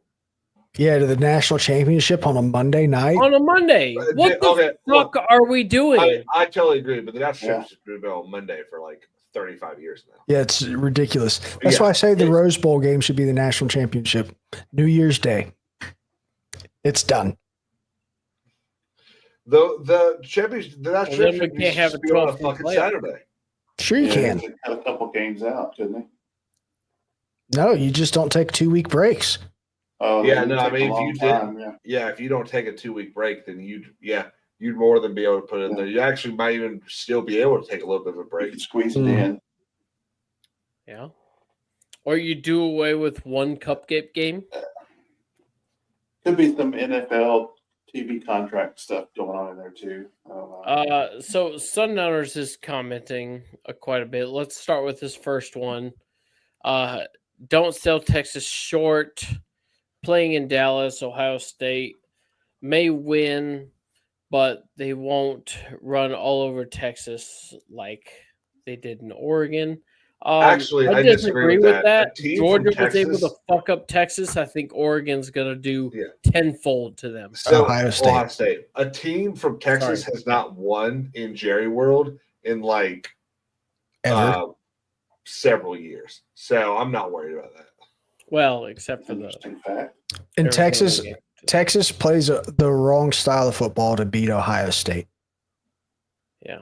Because Ohio State can score quick and they can sustain, where Texas doesn't really score quick. Jim, would you like someone else to read this one? You seem to have struggled through that last one. I did all right. I just said the wrong. No, that's a low blow, bro. Thought into it. Fuck off. I think whatever. And we are banged up. Played third stringers. Playing third stringers on the line, so Penn State will be a tough out. I said this about. I would say the same thing. I don't think so. Without looking at tonight's results. If Notre Dame can't throw the ball, they're not going to beat Penn State. But I would have said that about Georgia too. Like, the only thing Notre Dame had going for them was their quarterback run. Yeah. And if turnovers. Well, you can't script turnovers. Those are just but that's what happened. It happened, but offensively speaking, if you can't pass the ball on Penn State, you're not going to turnovers. Notre Dame might not have won. If he did thread one in the end zone there on you guys tonight. On that, a 12-yard little seam route, Once. Yeah. I mean, they had 130 yards passing. Matt, they they didn't march down the field on us. No, they just held the ball. They just held the ball. Yeah. They did for a field goal, Quarterback 2 run. field goals, and Take after 6 that, minutes off the clock. That's all it was. all positioning, kick return.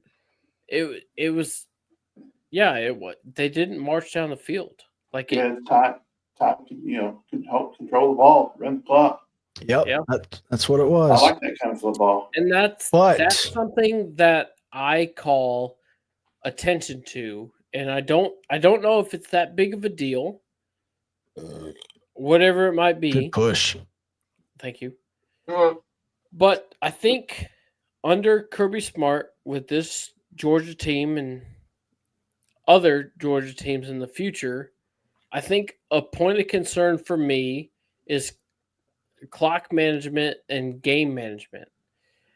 And what I mean by that is that when I watched the Georgia game,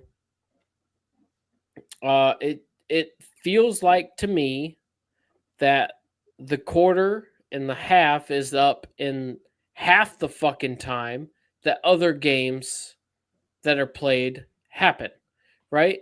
So by that I mean that the clock is running constantly, and that is a new thing for college football this year. Yes, but the worry that I have with Georgia and that prospect is we don't score enough to manage that, and especially when we're behind, we are struggling to catch back up. And when it gets into the fourth quarter and there's 15 minutes on the clock, even if we have the ball, we just wasted 8 minutes to get nothing, and then the other team gets the ball back. And that's how Georgia plays the ball. When we get the ball, we take the most amount of time that it could possibly fucking take because it's a struggle bus to get a first down. And if we get a touchdown when we're lucky, we've done burned 10 minutes of the game. And oh, look, we're 13 points behind. And it just seems like this coaching philosophy that we have now is not in step with the current college football clock management time that it needs to be. Brad, am I completely wrong on that, or am I on something? I think you're a little bit off, because it's a game strategy. You shorten the game. You want to limit possessions. Like it's an entire strategy. It works if you score points. It also works if you keep the other team from scoring points. Like I'm not saying it's right or wrong. I'm just saying it's a strategy. Like that is the strategy. That's what Kirby Smart wants to do. You've said before, but you've said many times on many shows that under Kirby Smart we want to run the ball. Well, yeah, and shorten the game and win by two possessions. Mm-hmm. Where these other teams you're talking about, like Oregon, Ohio State, Tennessee, Tennessee not so much, but kind of. They want to throw the ball. Tennessee wants to run the ball, but they don't want to do a possession game. They want to score, and they want to control. That's what it's about. That's what it boils down to. And it's just different ways of doing it. Georgia's offense is not a high-powered offense. We thought it was going to be, but it's not. It was a possession offense. Yeah. And then we went up against another possession offense tonight. It is a very similar game to like Kentucky. Who can hold the ball longer? Like that. Right. That's what it is. Right. Shorten the game. Right. Which is what we all thought. Playing Kentucky can be real difficult. Shut up, kid. Can be. Okay, let's round this out, gentlemen. Let's start at the bottom with Matt Tween. Notre Dame, Ohio State.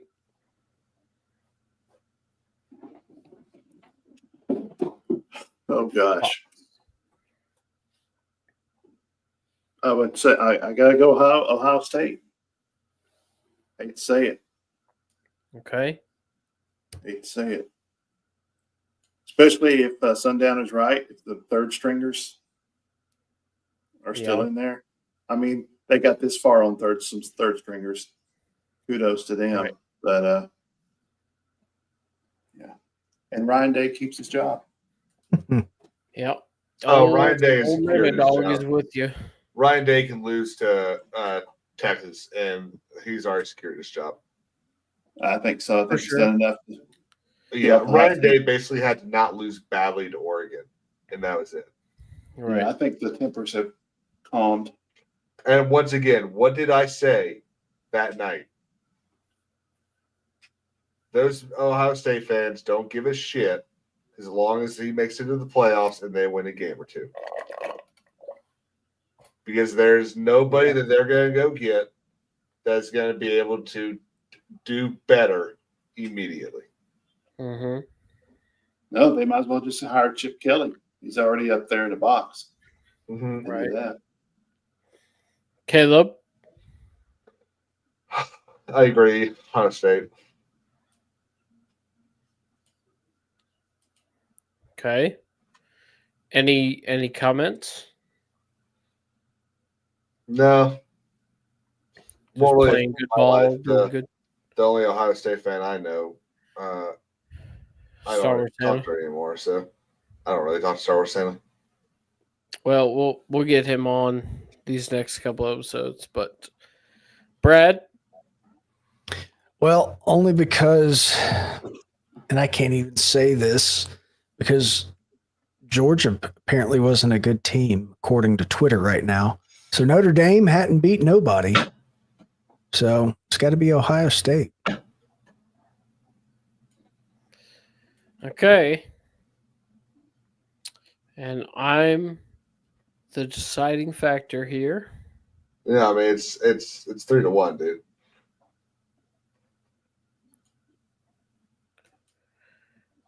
It is gonna be Ohio State on the 20th. Crown them. Yeah, I think so, man. There is a way Texas could beat them, but that's only if they go back to playing like they were Ohio State was 3 weeks ago. Mm-hmm. Right. I mean, that's college football, right? If I mean, Texas wins, then I think happen. Texas beats Notre Dame. Oh, absolutely. Yeah. I would pick Texas over Notre Dame right now. Yeah. But yeah, I don't think Notre Dame. I don't think we Notre Dame. We don't think there's any chance Penn State will beat Notre Dame. I think so, kind of. Even But if I hope it's not because I don't want to see. I don't want to see Penn State get boat raced by Ohio State again because that's exactly what will happen. Because I don't have any faith in Texas beating Ohio State. Yeah, you're right. Yeah, All roads end with Ohio State national champions. Yeah. Right? I will watch that game. I don't think I'll watch that game. Somehow Texas gets them. Which one will you not watch? Ohio State, Notre Dame. I mean, that's a Midwesterner's wet dream. I wouldn't have a hard on for that game. Yeah, no. I might check on the score, but yeah, I might peek in and watch the first quarter and then check out. And like, okay. Yep. Let's go watch reruns of The Office. We can all agree it's either Texas or Ohio State. Depending on who wins that, wins it all. I think. I think that's right. But, gentlemen, it has been a fantastic stream. Yeah. Better than I would have thought. We had quite a few people in here. Do you want to lose 20? If you're watching, be sure to hit that like and subscribe. Check out the other channels that we've dropped. Find us on Twitter. You can find us on Discord too. You can find me other descriptions of other videos. Go find that. But boys, I appreciate you being here. Brad, thank you very much. I know you got to work tonight. Get some fucking sleep. Oh no, I got to go get dressed. I understand, but just I can't sleep at work. I can't sleep at work. I would love to. Matt Tween, thank you for being here. Our local Tennessee resident, the best Tennessee fan I've ever known. A fantastic guy. Thank you, man. Thank you, sir. Thank you. Checks in the mail. Yes, sir. Yes, sir. Caleb, the biggest cock fan I've ever heard of. Oh, I forgot an S in there. Cox fan that I've ever heard of. This guy is fantastic. He's been playing the shit out of Elden Ring. He's the best gamer you've ever seen. Go look at him. Don't look too long. It might hurt your eyes, but he does good work over there. Everyone, thank you. And have a wonderful beginning to this new year. Hopefully things get straightened out. Only a couple days left until Trump gets back into office. So everyone have a fantastic fucking night. And we will catch you next on the 10th. We will do a playoff review. And we will see y'all then. Good night. Sounds great. The best gamer. Oh.